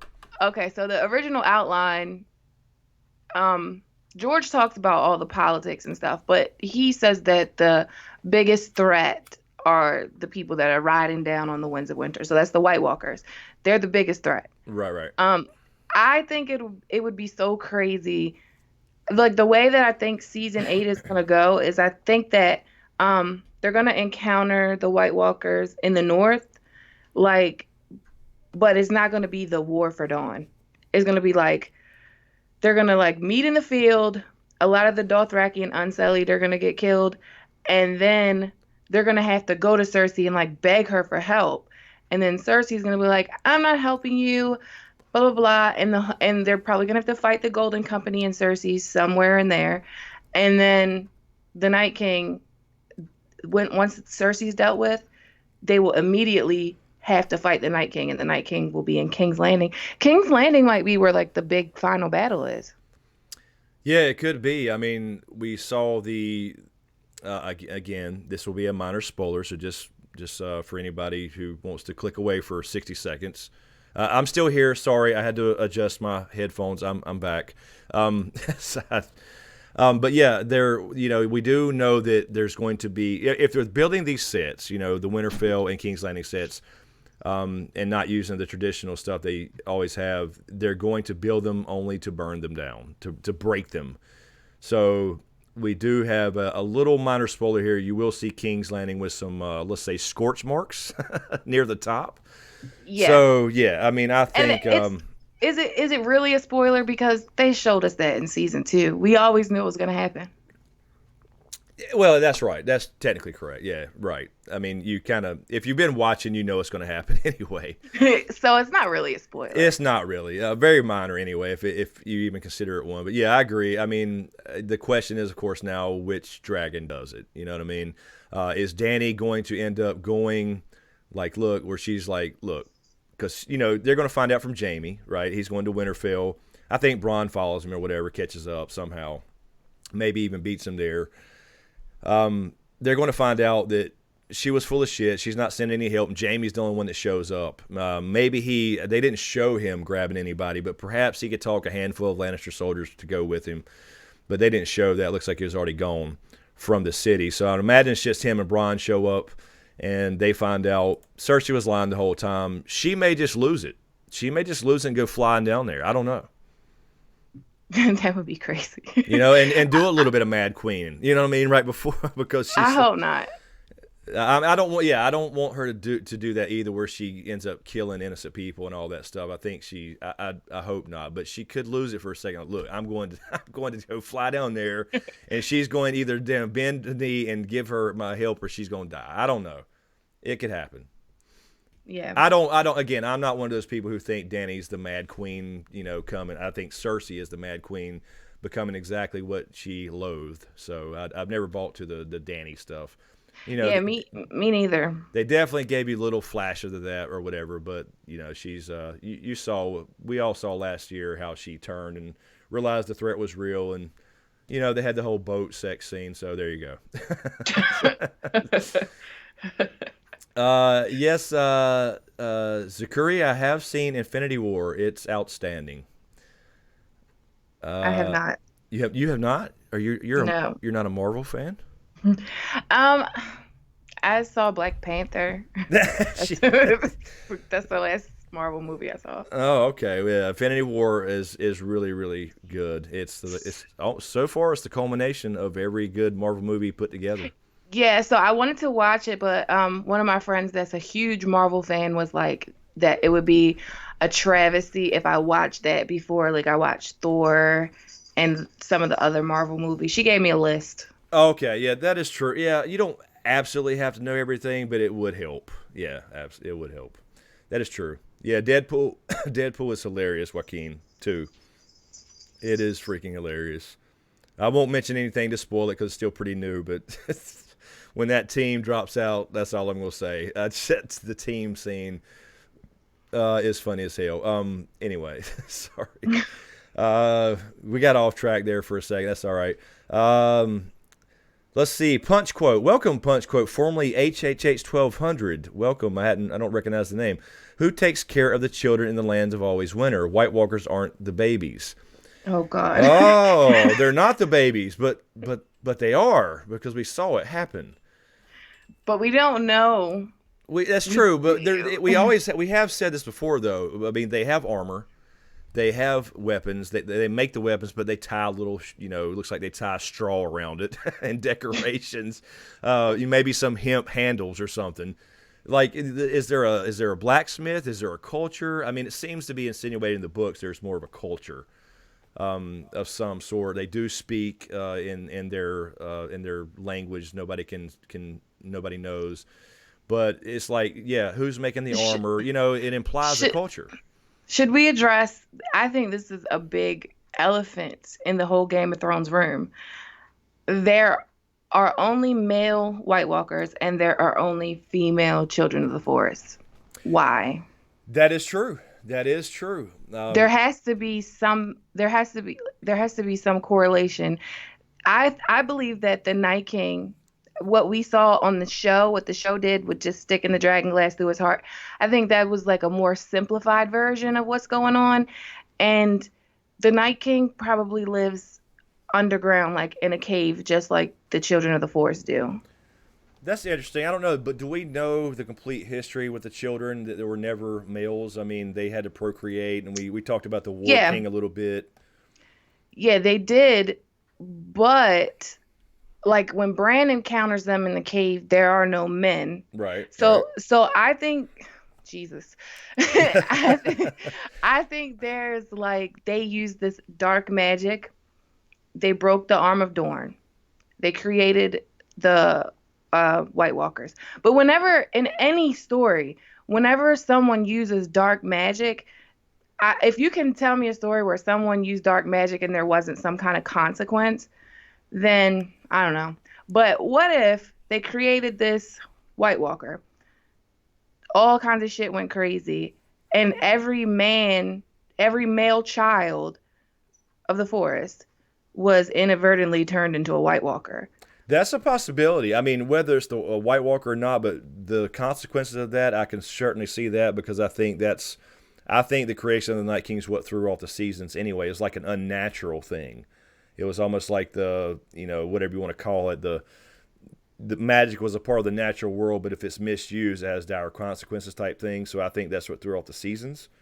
So yeah, something like that makes sense, where maybe that was the end of the male line of the children, or they were turned or sacrificed, whatever it may have been. I don't know. We probably don't have, like you said, the full story. Yeah, we definitely don't have. Yeah. We definitely, it's like we're trying to like put a puzzle together, but we don't have all the pieces. Exactly. So hopefully we get the answers. Well, we won't get all the answers for the book stuff, but we'll get the major answers this year. Let's see. Janie B, thank you for the super chat. Did I miss you two discussing the Night King equals Azor Ahai? That was Gray's video this week that I got accused of stealing. I got accused of stealing that, but no, that was her video this week. Yes. So you didn't even say anything about Azor Ahai, did you? No, this was completely a different topic. And again, this was my video from September of 2017 that I remixed. That's it. I just added some screenshots, updated screenshots, because it's still valid as far as season 8 goes. So yeah, I did not talk about it, Janie B, but Gray did on her channel. Brian Aft, I think. Thank you, Brian, for the super chat. Do you think it's a little unfair to judge the dead John's pecker after being stabbed and left in the snow and god-awful freezing temperatures? What if he's a grower on top of it? It was cold. Hashtag it was cold. Yeah, I know. That's, the funny part about that, Brian, is Tormund made that joke, you're no god, I saw your pecker. But from my understanding, they actually made that a canon thing. Like, that's his only imperfection. this beautiful creature, Jon, with the perfect hair, and you know what I mean, and the perfect 5 o'clock shadow, that he has a small pecker. Did you hear that too? Was I it think not I on did. something? Yeah, was it not on like after the episode thing? I think I did, and I think it was Dragon. It was the Dragon Demands or Tony Teflon read Dan and Dave to filth for doing that. For doing that to Jon. Yeah, it makes Because it was like so unnecessary. it's completely unnecessary. That tells you what that tells you what Dan and Dave are carrying. I guess because that's completely just makes no sense at all. Like, what does that have to do with anything? Nothing. Like, Exactly. are they gonna reveal that Rhaegar had a small penis, Yeah. and then that's how we know that that's his kid? Like, what? It has nothing to do with anything. Yeah, that was just insane. Exactly, Dwayne Sharp, but he's got a long tongue. That's right, Southern boys do. Sorry, we'll stay away from that. Let's see here. Scott McCloy, thank you, Scott, for the super chat. What y'all's thoughts on Fire and Blood? Favorite plot in The Winds of Winter? I look forward to Fire and Blood and getting more details on the Targaryens. I think Fire and Blood will be the first spinoff or prequel, because he did mention it was being transcribed for TV, and obviously that's the only thing published. And the favorite plot in The Winds of Winter, I mean, everything. I don't know. I'm really interested in Arianne in The Winds of Winter and what she's doing with Aegon, and how that translates over to the prophecy, John's resurrection, how he's changed in the books versus show. Euron, I mean, you name it. I don't know. What do you think? Yeah, I'm really want to see how Jon comes back. I want to see the battle for Winterfell. Yeah, Stannis's. Is there going to be a twist with Stannis? Yeah, That's a big one. because a lot of people believe that it's Stannis that's actually going to win the battle for Winterfell. Yeah, So- and I said before on a stream, Germ mentioned in an interview, somebody said, "Are you going to do a twist with some character?" And he said he is, and I think he's referring to Stannis. I'm not 100% on that. Do you think they're going to put Jon Snow in Stannis' body? Oh Lord, no. I don't know. And that's why Melisandre sees Stannis as Azor Ahai. Oh, that would be crazy. That would be a big twist. Oh, I don't know. No, well, no. She doesn't see him though. She sees Snow.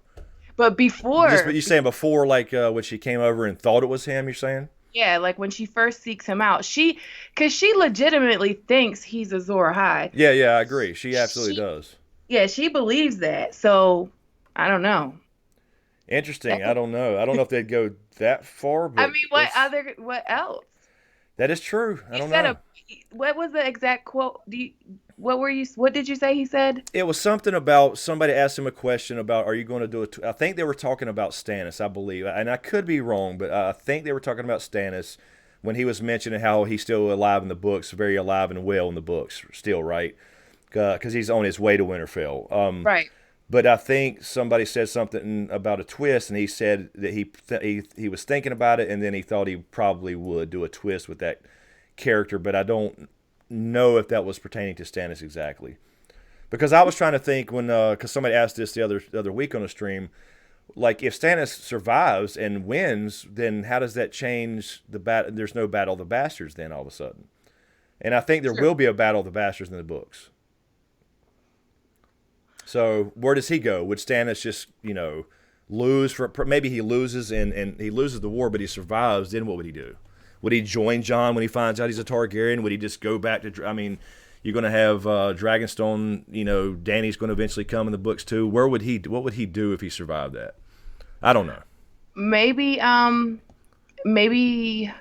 he wins. Maybe Stannis wins the Battle of Winterfell. But to do this, he has to burn Shireen. I believe he's going to burn Shireen in the books. So if he burns Shireen, what if he loses his mind and he's the one that goes mad and the Battle of the Bastards doesn't happen, but Stannis and Jon are head to head. Ah, that's interesting. A little twist there on after he offered him to be Jon Stark, huh? Yeah, because Yeah, he's crazy now. He's killed his daughter. He's crazy now. Davos is going to turn against him if he knows he killed his daughter. But that is true. I actually think he'll probably lose. Yeah, I think so too. I don't know. It may be too convoluted with if he survives, but I don't know. We'll see. We'll see. Let's see here. D Brown, thank you, D Brown. Again, thank you so much, D Brown, for the super chat. I'm sorry for the Streamlabs donation. One more, just because. Keep it up, Chris. Thank you very much, D. So much. Really appreciate that. You don't have to keep doing that, but I really appreciate it. Lady Firesnow from the chat. Welcome, Lady Firesnow. That's a name I don't recognize. Q&A, Chris and Gray, do you think we will have both dragons at the end to keep magic and continue with more in the future, or will they both die and magic will end?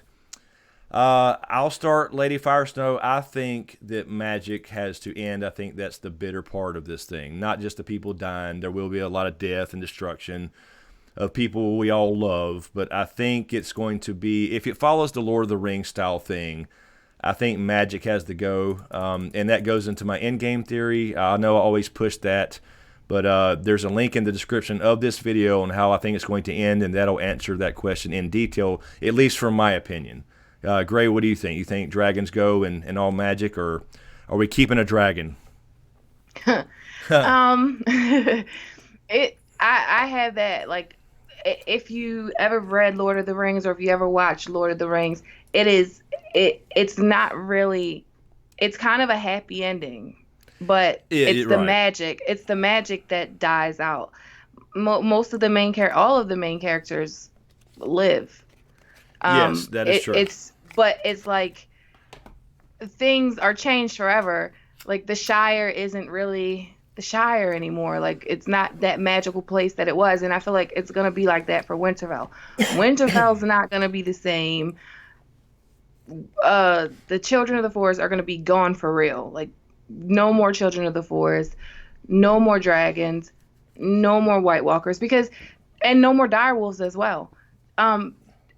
The dragons have caused a lot of destruction throughout not just Westeros but Essos as well. If you look at what the Valyrians were, some nasty MFers. Like they were really nasty. They imprisoned people, enslaved them. They conquered cities. They sowed fields with sulfur. Like they really were bad people. If you were to be just a Gascari person and all of a sudden you just see a Valyrian on a dragon, you would think of them as like an alternate White Walker, just ones with fire. He's definitely wanting you to see that parallel there. They're both nuclear options, for sure. So they both have to go. Yeah, I think so too. I mean, again, like you mentioned, yeah, Valyrians, they called it Valyrian freehold, but it was all but free. I mean, it was they were not great people. But again, it's kind of like the whole. That's another big theme, though, is don't judge the children off the sins of their father. So it doesn't mean that all the Targaryens were bad necessarily, and certainly Dany's not in this case. But yeah, the Valyrians as a whole, back in the day, before the Targaryens escaped with Daenerys the Dreamer, seeing the Doom and all that stuff, they were absolutely horrible people. Yeah. So, I mean, I'm not saying that Daenerys is like that, but who comes after Daenerys? Like, Aegon wasn't like that, but his offspring was. His son Maegor was. Yeah, so absolutely. I mean, if you want winters to stop lasting 16,000 years, and you want summer to stop lasting 16,000 years, well, really like 16 years. If you want to stop generational winters and generational summers, then you have to bring balance back into the world, and balance isn't there right now because you have dragons and Valyrians and you have White Walkers. Yep, I think you're right. I mean, there's almost a balance, but it's like I was saying from the get-go, and again, I keep saying it, but the Dragon series, that was kind of what we started off with in the very first one, which is, I guess 2 years old now, is the symmetry, you know what I mean? It doesn't have to be perfectly symmetrical, but if you have one, you have the other, and if one goes, I think the other one has to go, and they definitely have to break the fucking wheel. So I know a lot of people still think there'll be another pact or a repeat of history. No, a lot of history repeats, but it will lead up to this one time where it does not repeat. They will not just sign some kind of pact or make a deal, or Jon goes and becomes the new Night King, and that makes no sense. I mean, all those theories come from that, and some of them are valid and they're interesting, but valid ideas. But they have to break the wheel and end this thing. So I think it ends with a lot of people dying, a lot of people living, like you said with Lord of the Rings, but the magic, the children, there's entire culture, and they essentially caused it themselves by creating the nuclear option in the first place. They will all be gone. And you know, Lee kind of tells us that in the books. You know, he's just like, the giants are almost gone. The dire wolves will outlive us all, but they'll have their day. So they're basically telling us it's all coming to an end. Yeah, yeah. And if the Night King can't be killed, which I don't know if he can be killed, I think he needs someone to, I don't know. I don't know if he can die. I think of him a lot as like Mordor. So Mordor can die, but like he still lives in like the spiritual realm. Like he's not dead all the way. Right. And well, I don't know if you've popped in a few streams here and there, but I've said and it started in the same series. I got you. I didn't mean him. I got you. Oh my God, I'm tired. No, I got you. But yeah, I think that I don't know. It's hard to say. It's hard to say, but I don't know. Yeah, I've said before though that I think that he can't be killed like in a straight up battle, like we're talking about with Valyrian Steel or Dragonglass, but if Bran can step into the game and stop jumping out of visions, he can be touched in a vision. Bran can affect him physically, and I said before that somehow, whether, because we don't even know if you can cut him. You know what I mean? Like if you swung something at him, whether it may not make him shatter, maybe you do cut him, but I think that Dragonglass has to be removed, and maybe Bran can help with that somehow. So maybe he'll actually get involved directly. Just a thought. Because if that, again, it goes back to the fire thing. He was created with a whatever you want to call it, frozen fire, an object of fire with that balance there, and it's in his chest. Yeah. So why would a piece of dragonglass hurt him? You know what I mean? It's all fire and blood. Fire. All the magic is fire and blood. It is, absolutely. Same thing, and I think the same source, and that goes into that in-game theory I talk about too, which is somebody was asking a minute ago. That link is in the description, and that we'll go over a lot of book stuff in there and how it may fit into the end game. Varda Regulator, Smokescreen and Gray Area Q&A. Do you think that Jon and Dany's child could be the key to the Night King's fall, i.e., the prince that was promised? Interesting. I don't know. I've thought about this before, since I think everybody agrees that she's going to be pregnant. Do we all agree on that? We agree on that, correct? I mean, they shoved that down our throat. Yeah, that was some subtle foreshadowing. Yeah, very subtle. I mean, they only mention it 14 times an episode. So that is definitely coming. But I don't know about the timing, is all I'm saying. So I can't see them having Dany full-fledged pregnant where she can't participate. Not that she couldn't participate, but I see her out there being a badass on Dragonback. You know what I mean? Maybe there's some point where she's in danger with the child, and Jon, that's when Jon rides, whether it's Rhaegal or whichever dragon himself or something. But I think the timing has to be where this happens, like she gives birth after the war. I don't know. What do you think? Yeah. Dang, it's hard. Like, how, okay. So 9 months has to go by in order for her to have a baby, right, unless this is like some kind of immaculate sped up.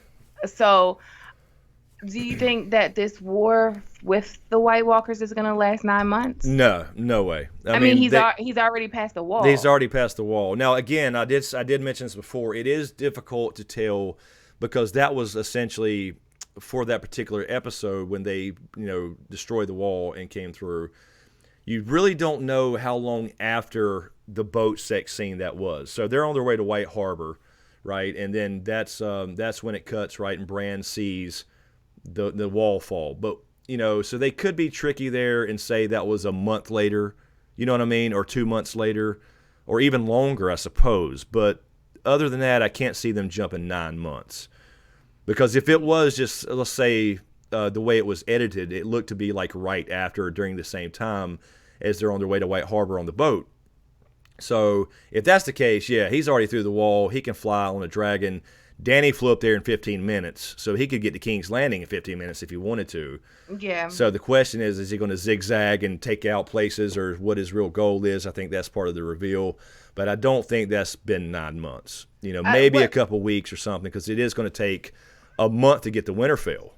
You know what I mean? I was going to say, didn't it take Catelyn and Sir Roderick like 3 weeks exactly. to get to King's Landing from White Harbor? Exactly. So you're talking about a month just based on that. So they can stretch it and make a little more time out of that because it wasn't really clear, but I don't think they're going to have 9. I don't think so. I think the birth is after.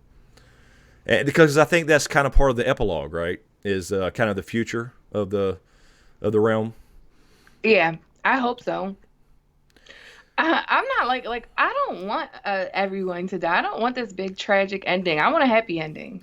I do too. I mean, the fanboy in me wants everybody to live, and Jon and Danny to have their child, and Tyrion drink his Imp's Delight with his buddies, and Yeah, like I can't take. Look, Hodor's death took everything out of me, and then Summer's death took whatever negative was left. So exactly.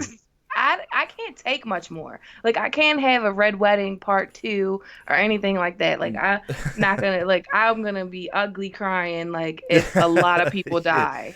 Yeah, I think I'll definitely. I did it in season 6. I didn't do so much in season 7 because we were had to set up for the live streams before the show even came on. But I'll definitely record reactions this year and throw a couple of those in the review videos because those were.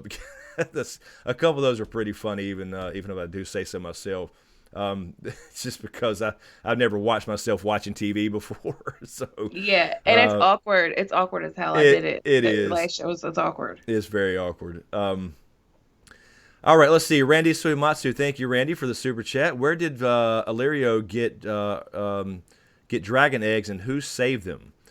He says in the Shadowlands Beyond Ashai. That's really all we know. But there was something that got answered about that, correct? Gray, what was that? I think Brendan Beefish had tweeted. Oh yes, something about it's gonna be answered in Fire and Blood. Oh yes, Fire and Blood. That might be it. Yeah, there's going to be an answer for that, right? Yeah, in Fire and Blood. So we still don't know, but I think they were from Ashai because in Bran's coma dream he sees dragons stirring beneath the shadows of Ashai. So I think it makes sense. It does make sense, and he as far as we know, yeah. I mean, he did say the Shadowlands Beyond Ashai, but yeah, I mean, I think it makes sense. I don't think it's got to be a secret location like he dug him out of the crypts of Winterfell where Varamax laid him or something. You know what I mean? Right. Yeah. So yeah, I think it was probably pretty straightforward. Let's see. The Haynes Man has a question. Thank you, Kyle Dubs, for grabbing that. The Haynes Man says. Is that a question for me? Because I think there's a decent chance of her dying in childbirth. I don't know when in the season it would happen, though. So I guess he's referring to Danny. I think George is too much of a feminist for that. Like, I think that would be bullshit. I'm sorry I didn't mean to cuss on your stream, but I think that would be. Oh no, we cuss here. Don't sweat it. This is. I mean, we keep it. Well, I mean, like how YouTube is, so you can't really be cussing like that. Yeah, no, these are mostly family friendly, but no, we'll let a few drop here and there. Yeah, I mean, I don't know. At first I thought that because you always had all the they mentioned so many times Tyrion's mother and. So Joanna died, and Danny's mother, and Jon, obviously Lyanna, and it was like so that it's going to happen again, and that's what's going to leave John to be the ruler and whatever. So I don't know, but I said last week I'm starting to think now that Dany actually survives this thing. She's gonna survive. Yeah, because I think she will, and I've been saying for a long time, she will have the Iron Throne melted down. So whether that's a wish that she tells Jon and he has it done and she does die, I don't know. But I would rather see her there to actually give the order. Like, it's her time to where she could sit on the throne if she chooses. But she's going to say no. That's kind of the symbol of all this, feudalism. Let's melt it down, and that'll complete the circle of her being kind of Aegon, the whole history repeating itself thing. So I think that's what goes down. I hope you're right, because I believe I don't know about melting down the throne and all that. I think that if that happens, that might come from Jon, but because Jon is the rightful king of the Seven Kingdoms. Daenerys isn't. And I don't think she's going to like that at first, but she's going to fall in love with Jon. So right. That's the thing. They're the same package now. There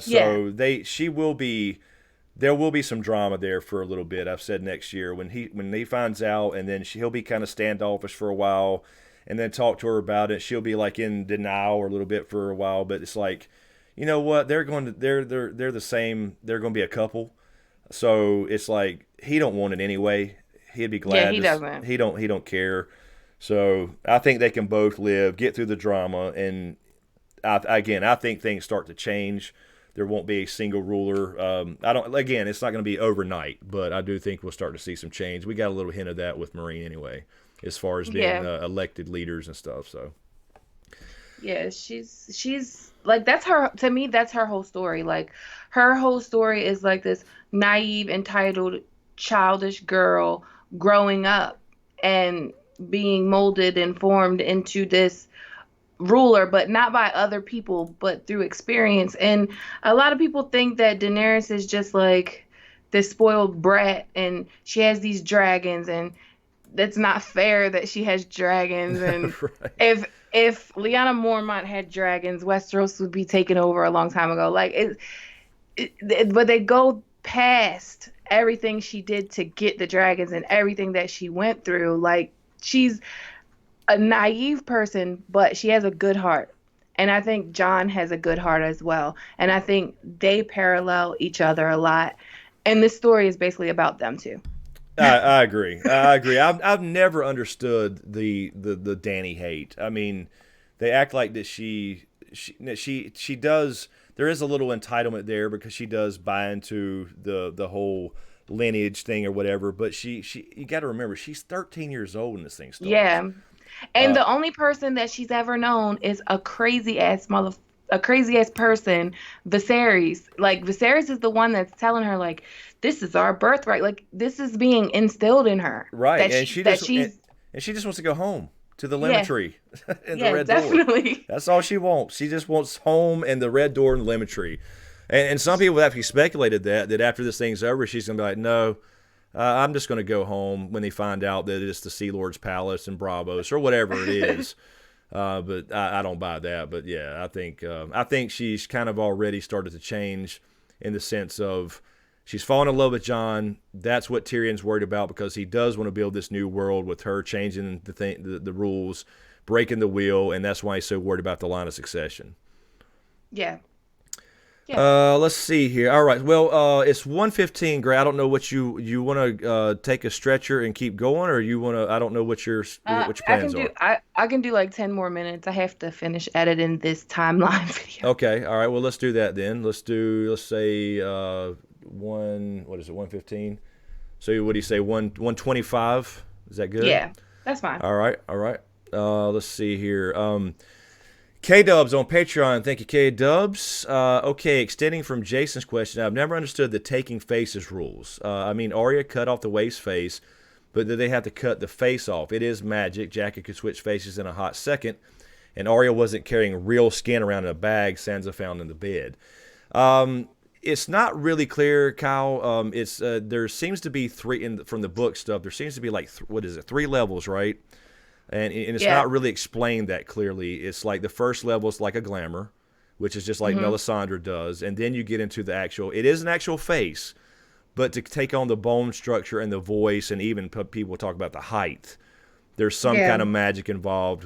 So that's kind of it. That's really all we know.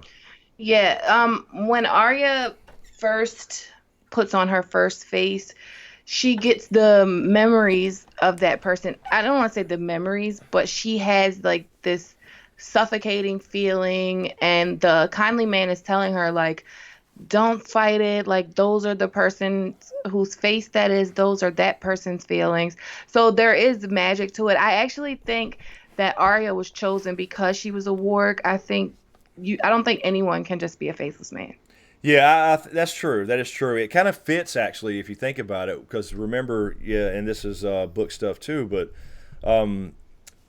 Bloodraven teaches Bran with the warging thing that when he first wargs his first raven, he sees all that he feels former children in there, and once you warg something becomes or once you skin change, I should say. Technically, we're talking about a canine here, but when you skin change something, it becomes easier, like it fits like a glove. After this is what they say, I believe. So Yeah. there's definitely still a presence when they warg or skin change into an animal. So it's very similar with the faceless men.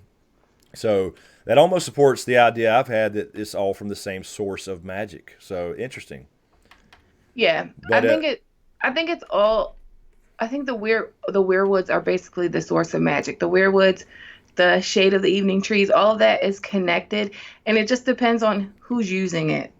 yeah, right. It's that's and that was kind of the why I re-released that video this week that we were just talking about. We were all laughing about it, but that's why I re-released it, because it's still very relevant as far as season 8 goes, and then the Winds of Winter or Dream, whichever one it gets revealed in, is that this is all the same thing.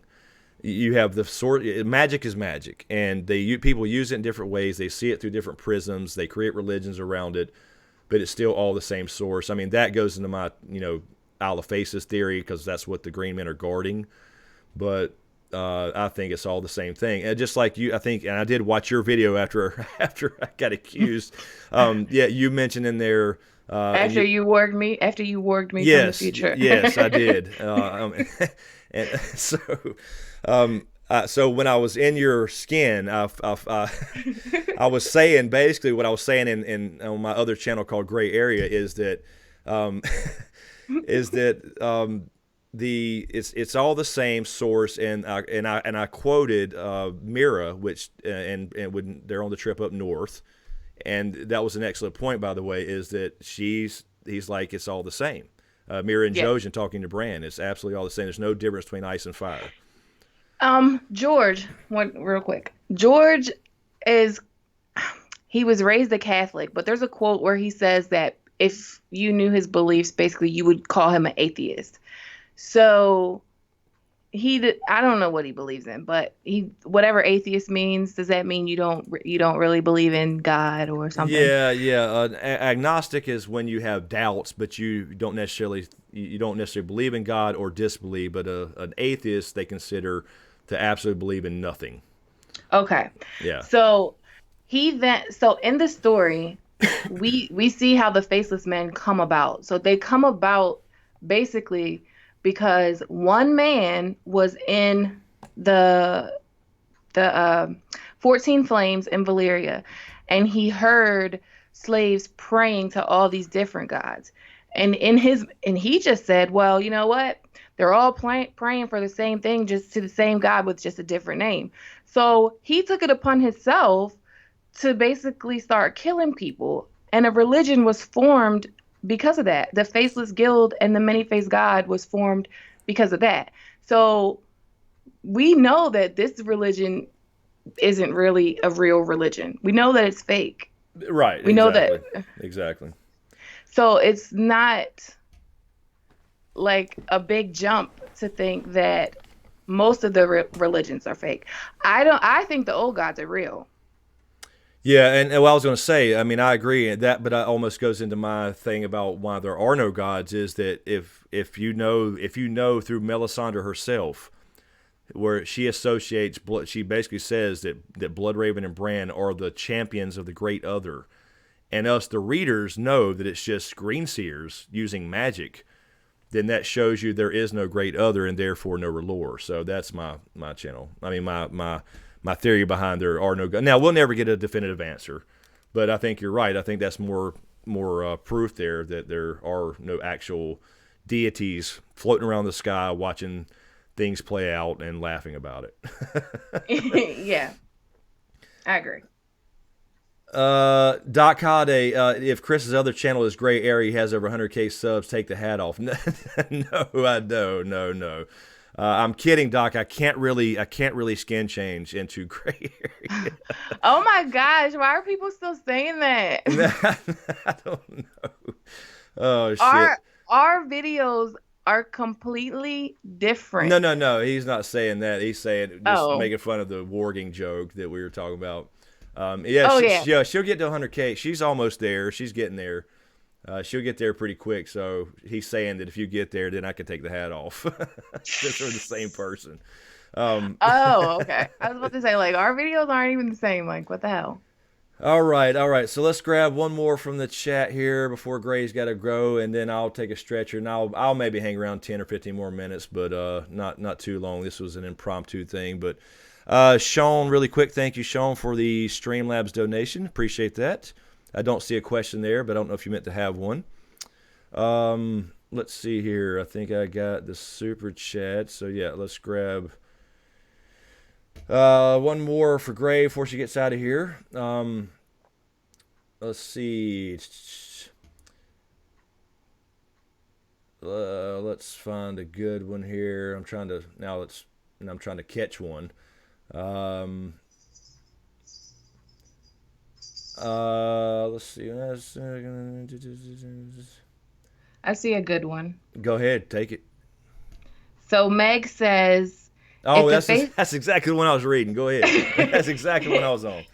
If the Faceless Men want to help destroy dragons and or magic, what would they be without their magic? Yeah, I agree. I don't know if they want to destroy. I don't necessarily follow that completely, Meg, as far as the Faceless Men wanting to destroy dragons. It seems to be hinted that way in the books with the whole Citadel plot line. And again, I won't spoil that stuff for people who hadn't read it yet. Good night, by the way, No One. Peace out. Have a good one. Thank you for hanging out. Good night. But yeah, I don't know. He's after that book. It seems to be he's in the Citadel right now in the books. That's as far as we've gotten. Seems to be after a book that Ariane also had in the tower in Dorne about dragons. So it goes back to, if you believe that they still follow the ways of like you just mentioned, Gray, the religion, the many-faced God, they were probably very anti-Valyrian. So that certainly fits the idea, but I don't know. With like I put out the video a couple weeks ago about would the Faceless Men support the Night King, not directly as in they're going to fight with him or something, but in the idea that he brings death. But a lot of people made a good point that they believe death should be final. That's it. It's a gift. Although they are a crazy assassin's cult to get paid to do it, so they are talking out both sides of their mouths. But yeah, people said that it wouldn't fit because they come back as whites, essentially mindless zombies, so they would not support that. So, but yeah, if magic's gone, if there is a source, if we're correct in saying that, let's say the Isle of Faces is the source, and that is destroyed and it no longer works, then the Faceless Men could not do, unless, again, like you mentioned, the Shade of the Evening Trees has something to do with it as well in Essos. If they're not taken out, maybe so. But yeah, I mean, if that is the one source in the world, I'm saying, of magic, they do have a magical component to taking the face and all that stuff. So I guess it wouldn't work. What do you think? So in season 7, Sam, when he's at the Citadel, Sam does some of those Pate things. He steals the key. Yep, that's true. And he gets a book. The book that he gets is the book about the Long Night. So, like, one of the first theory videos that I ever did on my channel was that it's not the dragons that the people that worship the many-faced God are trying to eliminate. It's the White Walkers, because they are anti-slavery. That's their biggest thing. Yes, exactly. And and they give the gift of death. So if you don't die, and not only that you don't die, you're made into a slave. Those are the two things that they don't like: slavery and not being able to give the gift. So Exactly. it's, Exactly why I did that video is to bring out that discussion right there. Exactly. yeah, so it's more likely that they would ally with um the living than the dead. Because if Westeros falls, the Night King just doesn't stop at Dorne. He's gonna go into Essos too. Bravos would fall. That's right. That's right. Bravos would fall too. So you have to look at it like, what's more dangerous right now, dragons or White Walkers? White Walkers are the biggest threat right now, and we already see like the Iron Bank and the Faceless Men are two separate entities, but we already see that the Iron Bank has loaned, like in the books, the Iron Yes. Bank has loaned money to Castle Black. I think the Iron Bank gave let John borrow some of their ships to go to Hardhome. Am I right? That was for Hardhome with Stannis' fleet. But yes, that was essentially What? from the Iron Bank because Stannis did get the loan. No, wasn't there an Iron Bank man at the wall? And Oh yes, no, there is an Iron Bank dude at the wall, but I can't remember. Was he there because Stannis had gotten the loan, and that's what he was like? He was following up or something. yeah, I believe. I want to say that John asked him for a ship, and he was not really wanting to do that. But I think they wound up getting the ship, and it was a Bravosi ship, and they wound up stealing people from Hardhome and taking them to Bravos. Oh, that's right. Yes, that is correct. But I don't know if it went down exactly like that. I haven't read those chapters. I think it's two chapters that happens. I haven't read those in a while. So I think it all ties together that basically everybody that's alive needs to fight the White Walkers. Everybody. Yep. And when when I saw that scene where Sam stole that key and got the book, and I was really thinking like, okay, Jack in 2.0 is Sam, but I don't know. I don't know if you felt that same thing, but I definitely did. Yeah. I mean, they're merging. The show's merging so many characters. So, I definitely saw the resemblance of the book thing when Sam took the Long Night book, and I think they cut out a scene actually of that Gilly reading from that specifically. I know she read the ragger the ragger quote, Right. the ragger annulment. She definitely read that, but they took out the scene that I had used in plenty of screenshots actually for videos, was the one where it shows her reading about Azor Ahai. So we'll see if they Oh, they um, have that book. They're they gonna yeah have that they book. definitely have that book. So I'm hoping we see a Winterfell scene where they're Bran and Sam and Gilly or whatever are going over some of that stuff, and he's kind of guiding Bran where to go and check things out in history. So Oh yeah. so Oh I'm, yeah. I'm Like they got that to. that duo is gonna be amazing. Sam and Bran. Sam's gonna find things in history. He's gonna be like Bran, like he did with Rhaegar. I don't know if you can go back and see it, but it happened in Dorne. So he's Yes, gonna be like, oh yeah, so this says that Azor Ahai did this, this, and this, and Bran can just go to that place. exactly. I think we have to see that because we have to get that big third twist about what he's actually what's actually happened in the past and what he's after. So we got to see some Bran flashback and Sam got it. I think that's kind of their role. It's like basketball. They're you got role players. Mhm. That's definitely their roles. Um, Sam's like a power forward and Bran's a point guard or yeah, something. exactly, exactly. But Um, in Game of Thrones, Bran is gonna be LeBron. I'm just telling y'all now. Oh Lord, let's not talk about LeBron versus Jordan, please. King James, King James. Oh no. I'm just kidding. I don't want to trigger anybody. No, I'm kidding. I'm kidding. I was going to say that Doc Cade Ragger doing the Neisser trick. Neisser. Jesus. Oh, they always want to pull the redneck out of me. I'm telling you. Neisser, Gilly Bean, and good old Ragger. And some good old tea. Exactly. All right. I see that K-Dubs from the Haynes, man. I'll answer that in just a minute, but let's let Gray get out of here. It's 1:30. We went over her time. She's got to roll. All right. But thanks for having me. This was cool. Yes, thank you for jumping on at the spur of the moment. We'll do it again anytime. And all right, just let me know. Let me know in advance so I can do my hair. Okay, yeah, we'll get her on video next time, people. We'll do that for sure. We'll set it up so I'll have a proper layout here. But yeah, and I will say I mentioned it before you popped on, but I think you're going on vacation, correct, soon, and then we're talking about doing a few things when she gets back. Although she's got a lot of people lining up to collab and stuff, so it'll happen. We'll get together and do some more stuff for sure. Yeah, as soon as I get back from vacation, I leave on Wednesday and I come back on Monday. So we'll talk and we'll figure out what we're going to talk about, and it'll be juicy. All right, it'll be juicy, juicy. Biggie. Exactly, that's exactly what came to mind. Exactly. Oh Lord. All right. Well, thank you, Gray. I appreciate you hopping on, and I'm sure everybody enjoyed that. Yes, so have a good night, and thank you again. Thank you, and thanks everyone in the chat. Love you guys. See you tomorrow. All right. See you later. See you. All right. Bye. All righty. So again, thank you, Gray. I appreciate it. K-Dubs, the Haynes man, really quick. You're asking the name Smokescreen in reference to your nickname Smokey from high school, referencing the film Friday.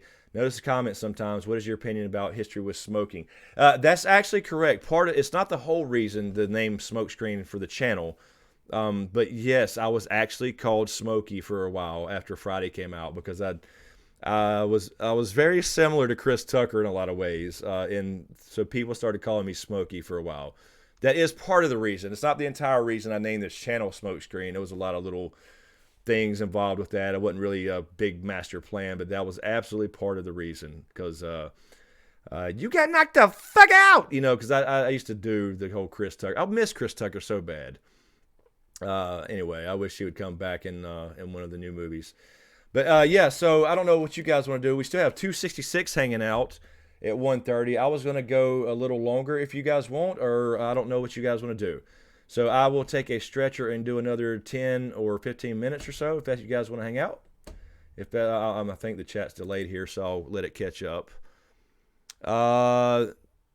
And again, Sean, thank you for the Streamlabs donation. Again, no question there, but I don't know if you meant to have one. Puff Puff Give. Around here, we call this a 2020 twin. I can't say. So yeah. Okay. Yeah, we'll do another 15 or 20 minutes. So give me a couple minutes, and I will be right back.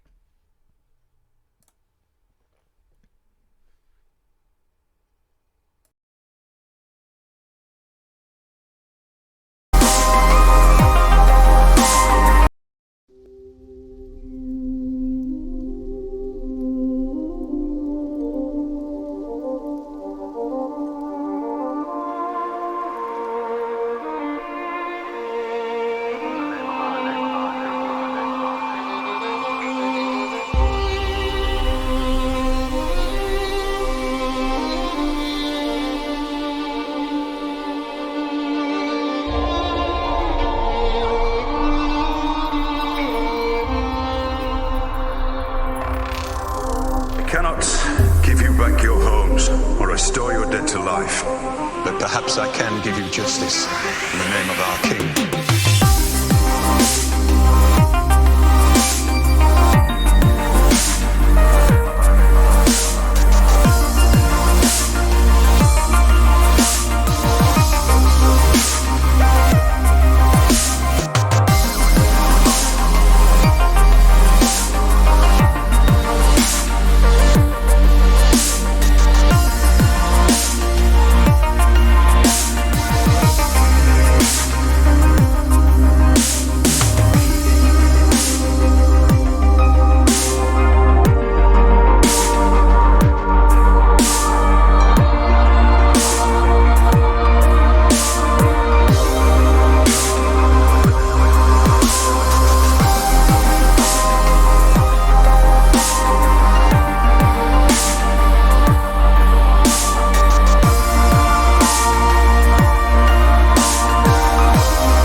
perhaps I can give you justice.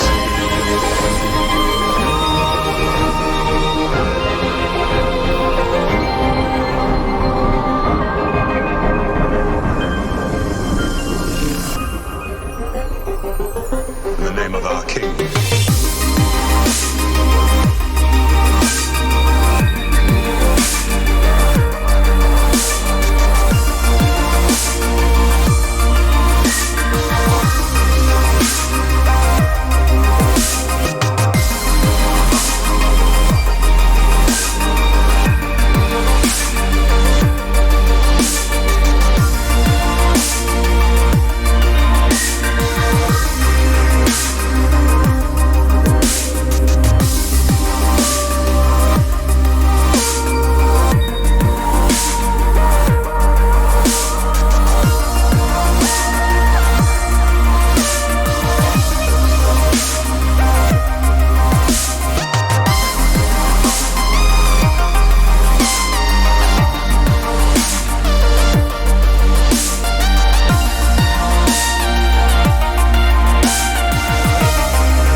Perhaps I can give you justice.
All right, all right, all right. I am back. Let's see here. Where am I at here? Okay.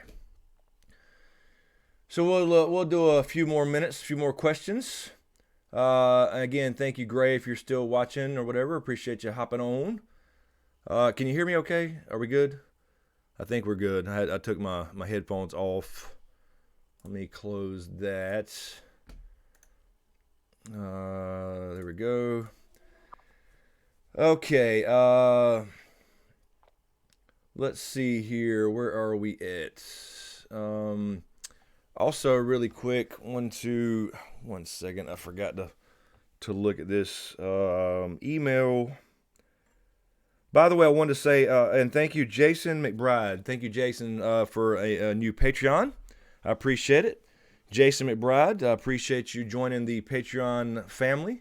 Really appreciate the support. You guys have no idea how much that helps get by through this long night, especially. So thank you for that. Want to say also, if you guys, if anybody has sent me an email to the smokescreen at lochmoorproductions.com address, I just found out today there was a DNS issue, so I had not been receiving emails for like a month or two and didn't even know it. Got that fixed now, and I went back through and saw a few I missed. So anyway, if you have and I ignored you, that's why. I'd never got it. So I got that figured out today and fixed it. So it was a DNS issue in the back end. So anyway, okay, K-Dubs, what you're saying? Ashley Marie, what am I missing here? Ashley Marie, what happened? What am I missing?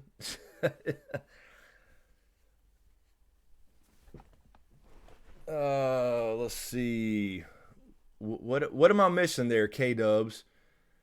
I don't know. I don't know what I'm missing here. I'd have to scroll way back up apparently. Okay, I see. I think I see what you're talking about. Who we talking about? You talking about K-Dubs, Ashley Marie? You talking about K-Dubs?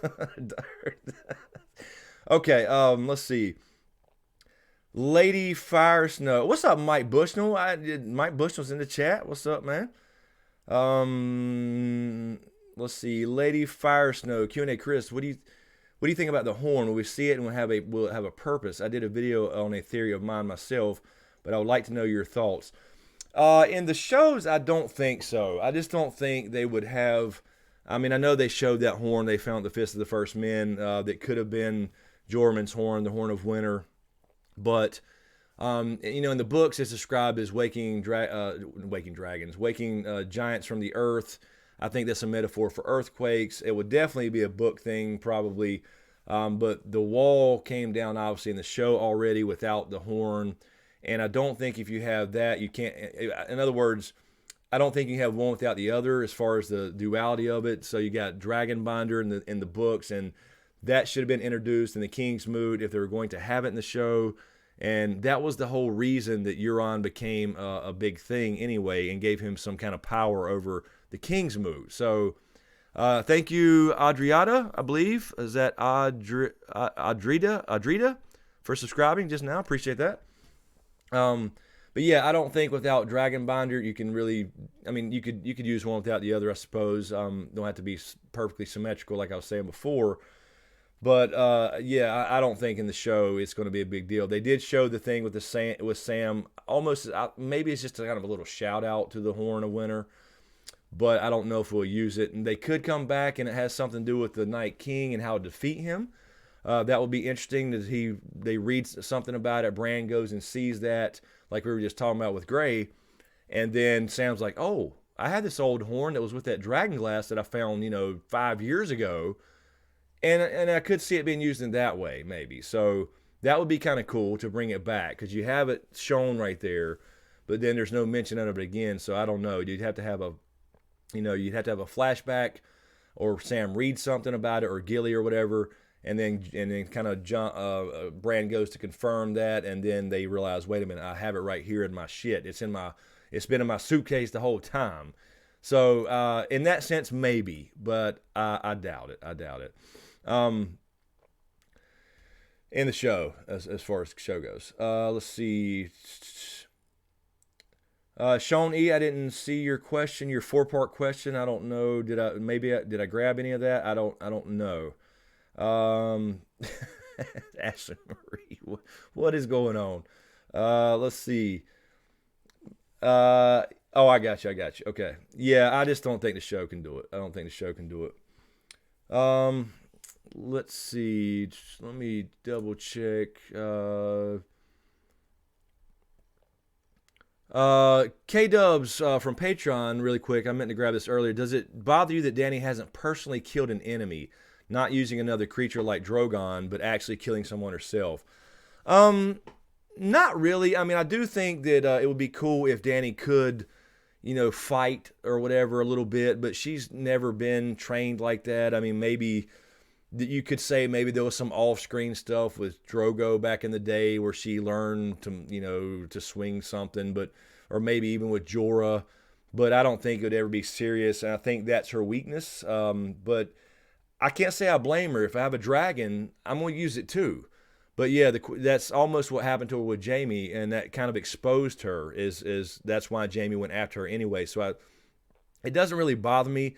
I would like to see that actually, like when for example Drogon got shot down for a minute by Bronn, and she was trying to pull the spear out. Jamie charged her. It would have been cool if another person came up before that and she like stabbed him.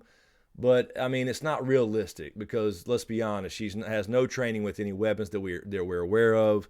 So it doesn't really bother me. Although I think it would be cool to see if she actually, killed somebody because she had to with a sword or whatever. It doesn't have to be some skilled thing or whatever. Just swinging it and cutting somebody or stabbing somebody in the back to save somebody else or something. I don't. That'd be kind of cool, but it don't really bother me. I guess that I hadn't seen it yet because I'd use dragons too. So anyway, all right, let's grab a few more. What's up, Hoon Jive? You sent that super chat just came in 30 minutes ago. Wow, talking about a damn delay. Sorry about that, man. I appreciate it. I hope you had fun at con, man. I got your message. I wish I could have met you there. I saw the pictures and all that stuff, man, and it made me sad. But got the whole daughter thing going on. Bad timing, but it is what it is. We will get together at ProtoCon with everybody else for sure. That is something that's going to happen for sure. We'll be working on that, and I guess they've already announced Con 2019, but I don't know how big it's going to be or where it's going to be, any kind of details yet. But they've already put something out there about it. But anyway, Hoonjai, we will meet, my friend. But Hoonjai's asking, and thank you, Hoonjai, for the super chat. Appreciate that. Proto Stark, Proto Andal, Proto Pipe, parts 1 through 5, Sweet Summer Children, Lady Sandra is a Bolton, and also Doc Holliday is the man. Yes, Doc Holliday is the man. And yes, Sandra, Sandra is a Bolton, but not now, I guess. The Bolton house is no longer gone. There's really nobody going to care. She shred the last name. They still called her Sansa Stark anyway because she's from a highborn house. So, yeah, she's technically, I guess, but not really. But I'm glad you and Doc Cotty got to meet at least in person. That's cool. But thank you, Hoonjive. So what's up, James? James is alive. Look, he's in the chat. James is alive and well. I have not heard from this man, except for a little bit last night, just for a minute when me and Landon were playing Fortnite. But James is alive. Look, he's alive and well, and his liver may be hurting. Happy birthday from yesterday. I've already told you that, but everybody remember James' birthday was yesterday. So he had a whole birthday weekend, and I look forward to hearing all the stories, for sure. That's right, Hoonjob, not in the book. That's right, it was not Lady Sandra. Sandra is not in Winterfell in the books, if that's what you're referring to. My neck, my back, and my back. I want $150,000. We can settle right now for $20. That's right, Chris Roberts. Exactly. I'm glad people get the movie references here, man. That's always going to be flying around here. I'm telling you right now. If you're new here, especially when James is in the house, you're barely alive. Oh man, you're up late, but I guess the con's over, so you can kind of chill. Maybe you can relax a little bit. Let's see here. What was I saying? I completely forgot. I lost my train of thought. Yeah, John. Yeah, James, we replaced you, man. We replaced you. Gray area was in the house for a little while. But I'm fitting to get off here too in about 10 minutes. But yeah, we replaced James temporarily. You just woke up. Oh, okay, he just woke up at 2:00 in the morning. He just woke up. Well, glad to see you're alive and well, man. I look forward to hearing all the stories from Con this year.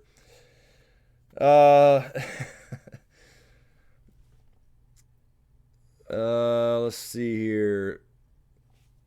Kyle Dubs. He might leave me for Con Snow. Yeah, he could. You're not interrupting anything, man. Love you back, man. I can't wait to hear the stories. Have a safe trip home. Oh, wait a minute, James. Are you coming home tomorrow, or was that Wednesday? I don't even remember the times or anything.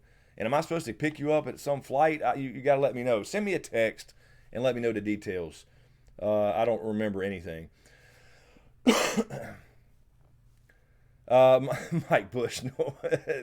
Yeah, those are straining orders, man. They're tough, man. They're tough. Oh, it's tomorrow. Okay, I thought so. And then me and Eric were talking, and for some reason he thought Wednesday. I thought tomorrow too, but I don't know. Anyway, send me a text. Send me a damn text with the details and what's going on. John Taylor, welcome, John Taylor. I don't recognize that name. Maybe I do, but if not, welcome. Q&A, do you think the Night King will have any conversation with any of the characters or John, or will he just continue his campaign? I don't know. I don't think he will talk. And I really don't want to hear him talk. They do have a language in the books. It's described as this icy language, icy sounds of ice crackling, and it has a name. And the same guy that did the Dothraki language and Valyrian language wrote that as well. I don't know how in depth it is, but I don't think we'll hear him in the show talk. But I would like a brand translation. I do want there to be some kind of conversation or whatever it is that reveals his goals, his end game, his reason for being. And I think Bran could either tell us that, whether it's visions, or actually do some kind of translating. But I would rather not hear him talk. I don't want to ruin his character. I think that would ruin a voice, almost like Darth Vader without James Earl Jones. Think about that. If it was the original. Let's see. Jesse Knows question. Okay, where is Jesse Knows question? I'm sorry, I can't see them all. They fly by.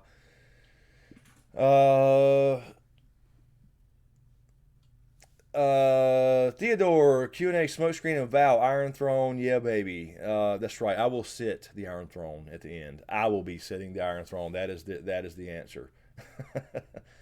I'm sorry. Oh, Jesse Knows. Here he goes. K-Dubs grabbed it. Thank you, K-Dubs. Jesse Knows. He mentioned before he does not believe it's a literal sword. He thinks probably a person, if anything. Oh, so Jesse's asking about Lightbringer, I'm assuming. So, yeah, Jesse, my basic idea, thank you, Jesse, is if you're just asking generally about Lightbringer, I don't think that the Nisa story, to me, the Nisa legend, is a recipe for Valyrian steel. And also a parallel with Rhaegar and his 3 tries to create the prince that was promised, the prophecy he was infatuated with. I did a separate video. I don't have the link to that, and I kind of remastered it as well and released it a week or two ago, I think, about 2 weeks ago, on Rhaegar and Lightbringer. So look for that thumbnail or look back through my videos, the very recent ones, you'll see it. The idea is that Lightbringer is not a literal flaming sword, because it makes no sense, because dragon steel, Valyrian steel, whatever you want to call it, it's called sometimes dragon steel in the books, it already kills White Walkers. So there's no point, there's nothing it can do just because it's flaming that it can't already do. So I don't buy the idea that it's a literal sword that catches fire and gives off heat. I think they're all misinterpreting that. Even Maester Aemon, because in the books, Maester Aemon and Sam, know that Stannis' sword does not give off any heat, that it's just a glamour. They essentially figure that out. So I think that's telling us it's not a literal sword. So I think Jon essentially is Lightbringer because he is the third try, essentially, with Rhaegar and his marriage attempts, or his kids, the dragon must have 3 heads type of thing. So I think it's a parallel with that, and but it could be an actual recipe for Valyrian steel, as in fire and blood, the literal words of House Targaryen. So anyway, I think that's basically what you were asking. Is that basically it? I believe that's what you were asking. Affleck. Sorry, Mike Bushnell's trying to get insurance coverage. Hunja, what's in the crypts? John's dreams, nothing. I think for the books, I don't buy that there's going to be any, um, you know what I mean? I don't believe that there's going to be any Starks raised to fight the army of the dead, because think about it. There are no Starks down there anymore, except for the recent ones. So you got to think about the old Kings of Winter. They're all gone. They're dust, like literal dust. If the iron swords across their laps are already dust, which is described in the books, they're already rusted away, then there's no bones to be resurrected. So I don't buy that there's that there's a whole shit ton of ancient Starks down there in the crypts that are going to rise up and fight the army of the dead and whatever. There could be a something like Rhaegar's harp. That would be the only thing I could think of that would be wind up in Winterfell, because his sword wouldn't necessarily, because he died at the Red Fork, um, on the Trident. So anyway, I just think that if there's anything, it could be perhaps his harp that would have been possibly at the Tower of Joy. And maybe Ned brought that back and hid it somewhere, but I don't necessarily buy that either, because I mean, if Ned's hiding stuff, then it could be found out.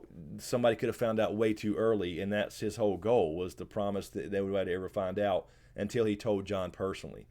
So I don't know. I could buy the harp thing, but I don't think anything's in the crypts. I think the dreams in the books that John has about going down there and he's afraid and all that is probably related to Lyanna. I think that's more of a thing for the book. The book Lyanna is his mother reveal, and Rhaegar, you are the father. Doc Holiday Chris, just an FYI, a Neeser t-shirt is my next project. Oh shit, here we go. Oh hell, a Neeser shirt. I'd wear it, you know I would. That'd be funny. Yeah, Hunja, that's true. I mean, I'm not saying it's just necessarily a parentage thing, but something to make him, and that's what a Targaryen relic would do. But again, I can't think of anything other than possibly a harp for him to kind of confirm that. I don't know what kind of information would be down there besides something like that, some physical object that is his father's. So that's why I say, I'm open to a harp or something like that, or whatever. But I don't know. It's hard to say, and there's so much other stuff going on in the books. But it's got to be related to Targaryen things somehow. Maybe something you're saying, access to magic. Maybe he will eventually go down there and accept. I mean, he's going to have to after his resurrection. He's going to have to accept his warging ability in the books for sure, which he is not in the show. And in the books, I feel sure that he will actually war Ghost while he's dead. Amanda Stewart, this is a cheerwine tonight, actually, believe it or not. I'm out of canned Sundrop. I do have bottles, but I wasn't going to chug the whole 2-liter up in here. And I didn't want to bring a cup to knock over on my computer. So, let's see. All right, let's grab one more and we'll get out of here. Amanda, you're playing Fortnite now. I hear you. Yeah, you'll get addicted. I'm telling you. You'll get addicted. No, Jesse knows. Just 2-liter bottles. Just 2-liter plastic bottles. I usually don't drink out of plastic 2 liters. I usually have cans, man. They're always fresher, taste better. Yes, K-Dubs, you have to bring Sundrop. No, you don't have to bring anything, man. Whatever we figure out, you don't have to bring nothing. We'll do all that. All right, let me double check everything, then I'll grab one more. I think we're good on Patreon. I think we're good. On Streamlabs. Last one was Hoonjob. Again, thank you, Hoonjob, and thank you for everybody who subscribed during the stream. There are a few people, I think I named them all, but I don't want to go back and read the entire list again from earlier today. But thank you for subbing to the channel. Really helps a lot. It gets at least more people to watch a video when it first comes out, which helps the channel for sure. So I think we're good there. So let me grab one or two more and we'll get out of here and let everybody, it's 2 o'clock, and I apologize for the late night impromptu stream, but I appreciate you guys hanging out. So let's get one more good one Ashley Marie, I don't know what you thought was a cool idea. I missed it, apparently, again. I apologize. Yeah, Doc Holliday, I do. I sleep with the Sundrop IV. I do. That's why I never show my arms, because I got wounds. I got puncture wounds, man. I'm kidding. Actually, you know what? I got to cut down. So I got to drink more water, and I got to get back in shape, which is what I'm working on. I really, really do. This job is killing me, literally. Let's see. Rhaegar Ruby. Here's a good one here. I think I might have missed this one early, so I apologize, Rhaegar. Rhaegar Ruby says, Q&A, does Arya telling Nymeria, that's not you, after saying, come with me, mirror her telling Ned, that's not me, when she says she'll be a lady? Absolutely does. It was her realizing that they are essentially the same, that they were not the same people as they were back in the day, and obviously not the same wolf back in the day when she had to run her off. So it was an absolute mirror of that, saying, you know what, you're just like me, in the sense of you're not following the norm, you're not following somebody around again, you're your own person now, essentially your own wolf now, leading your own pack. And I think that's exactly what it was. But I do think that Nymeria will be back. I think we will see the wolf pack, especially in the books. That's definitely going down. But I think the wolf pack shows up at Winterfell, maybe in the battle, to help out somehow. I think Nymeria will kind of creep behind Arya to Winterfell. Maybe back in the Riverland or something. When I think they do have to fall back at some point on their way to King's Landing or the God's Eye, wherever that's going to be in the show. Is probably King's Landing. So I do think we will see the Nymeria again as well. I hope so. It'd be cool to have a giant ass wolf pack fighting too. Although you're going to get a death scene for sure. Let's see. All right, last one here. This is a good one here. We'll end on Chris Weinberger, Q&A. The first White Walker attacks were supposedly during the Long Night, which occurred after the pact between the children and the first men. Does that mean the children never released the White Walkers? Well, that's a good question, Chris. That's what we don't know. So the idea was that the Long Night was caused by the White Walkers and the magic, is what I think, right? Creating them.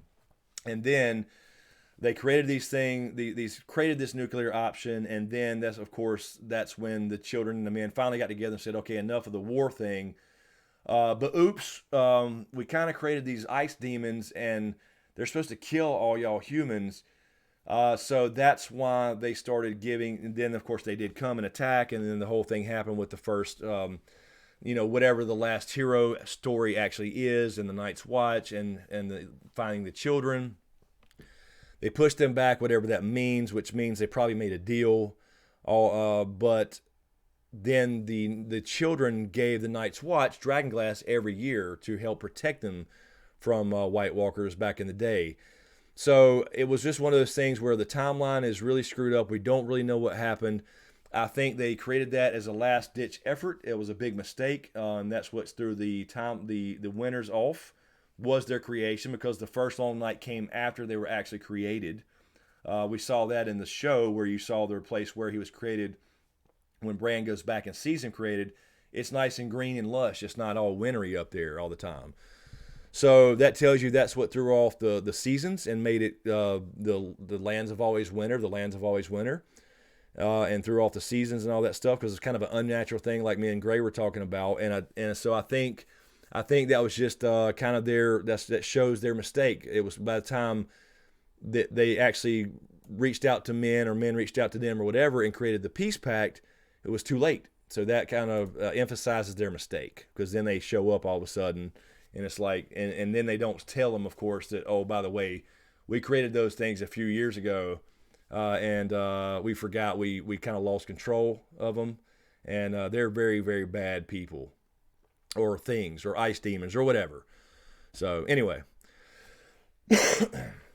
oh Lord, man, they're the basement of love. Shit. All right. So I guess that'll do it. Let me triple check everything. I'll get out of here 2:05. Let everybody go to bed, and me and Riddick will eat a snack and do the same. Let's see here. I think we're good there. Yep. I think we're good there. Let's see. Making sure I don't miss any super chats. I don't think I did, but I want to check. Oh Lord, that's funny. Yeah, I think we're good. All right, guys. So yeah, appreciate it. Appreciate you hanging out with this impromptu stream on a Monday. But I hope everybody again had a great weekend, a good Memorial Day. Remember what that's about. That's why we're able to do all the things we do, sitting around talking about Game of Thrones and Ice and Fire and books and movies and all that good shit. So anyway, appreciate it. Thank you, mods. I appreciate you hanging out and jumping in here at the last minute. Thank you again to Gray Area for hopping on the stream for a while. That was fun. We'll do some more when she gets back from vacation. Val and I will also start working on season 8 character predictions, detailed stuff. And I think this week I'm going to start back with if there's, and also, yeah, please leave more questions on these videos and the question of the day videos so I can do other question of the day videos. Those are fun to do. They're quick to do, and I can focus on one kind of question in a 5 or 6 minute format. So I'll get back to those when I see some good questions there. And I will get back to the foreshadowing series this week. I want to get back to the foreshadowing series. I'm missing doing that, and I just want to watch Game of Thrones again. So I will pick up on season 2, episode 5, I believe is where I'm at. So I will start that again this week as well. So anyway, guys, thank you so much. I really appreciate all the love. I appreciate all the Super Chat donations, the Streamlab donations, and all that stuff, and all the great questions. And consider Patreon as well if you're not already. We're going to make a lot of changes there and all that kind of stuff. There's going to be some Patreon exclusive streams. So that will be coming, and some other stuff as well. So, and also I am working on my own little world, my own little book, and there will be some stuff there, Patreon exclusive, little releases of stuff, and I want some real feedback as well from some of that stuff as well. So think about looking into Patreon. All those links are in every description as usual. But anyway, guys, thank you. Thank you so much. Have a great week. Everybody be safe, have fun, be good, and we will see you Sunday, of course, for a live stream when James is back in town, and I guess we'll let James go over Con of Thrones. So, all right, thank you, everybody. Thank you, everybody. Appreciate it. Love you all. Thanks for all the support. Thanks for watching, and we'll see you next time.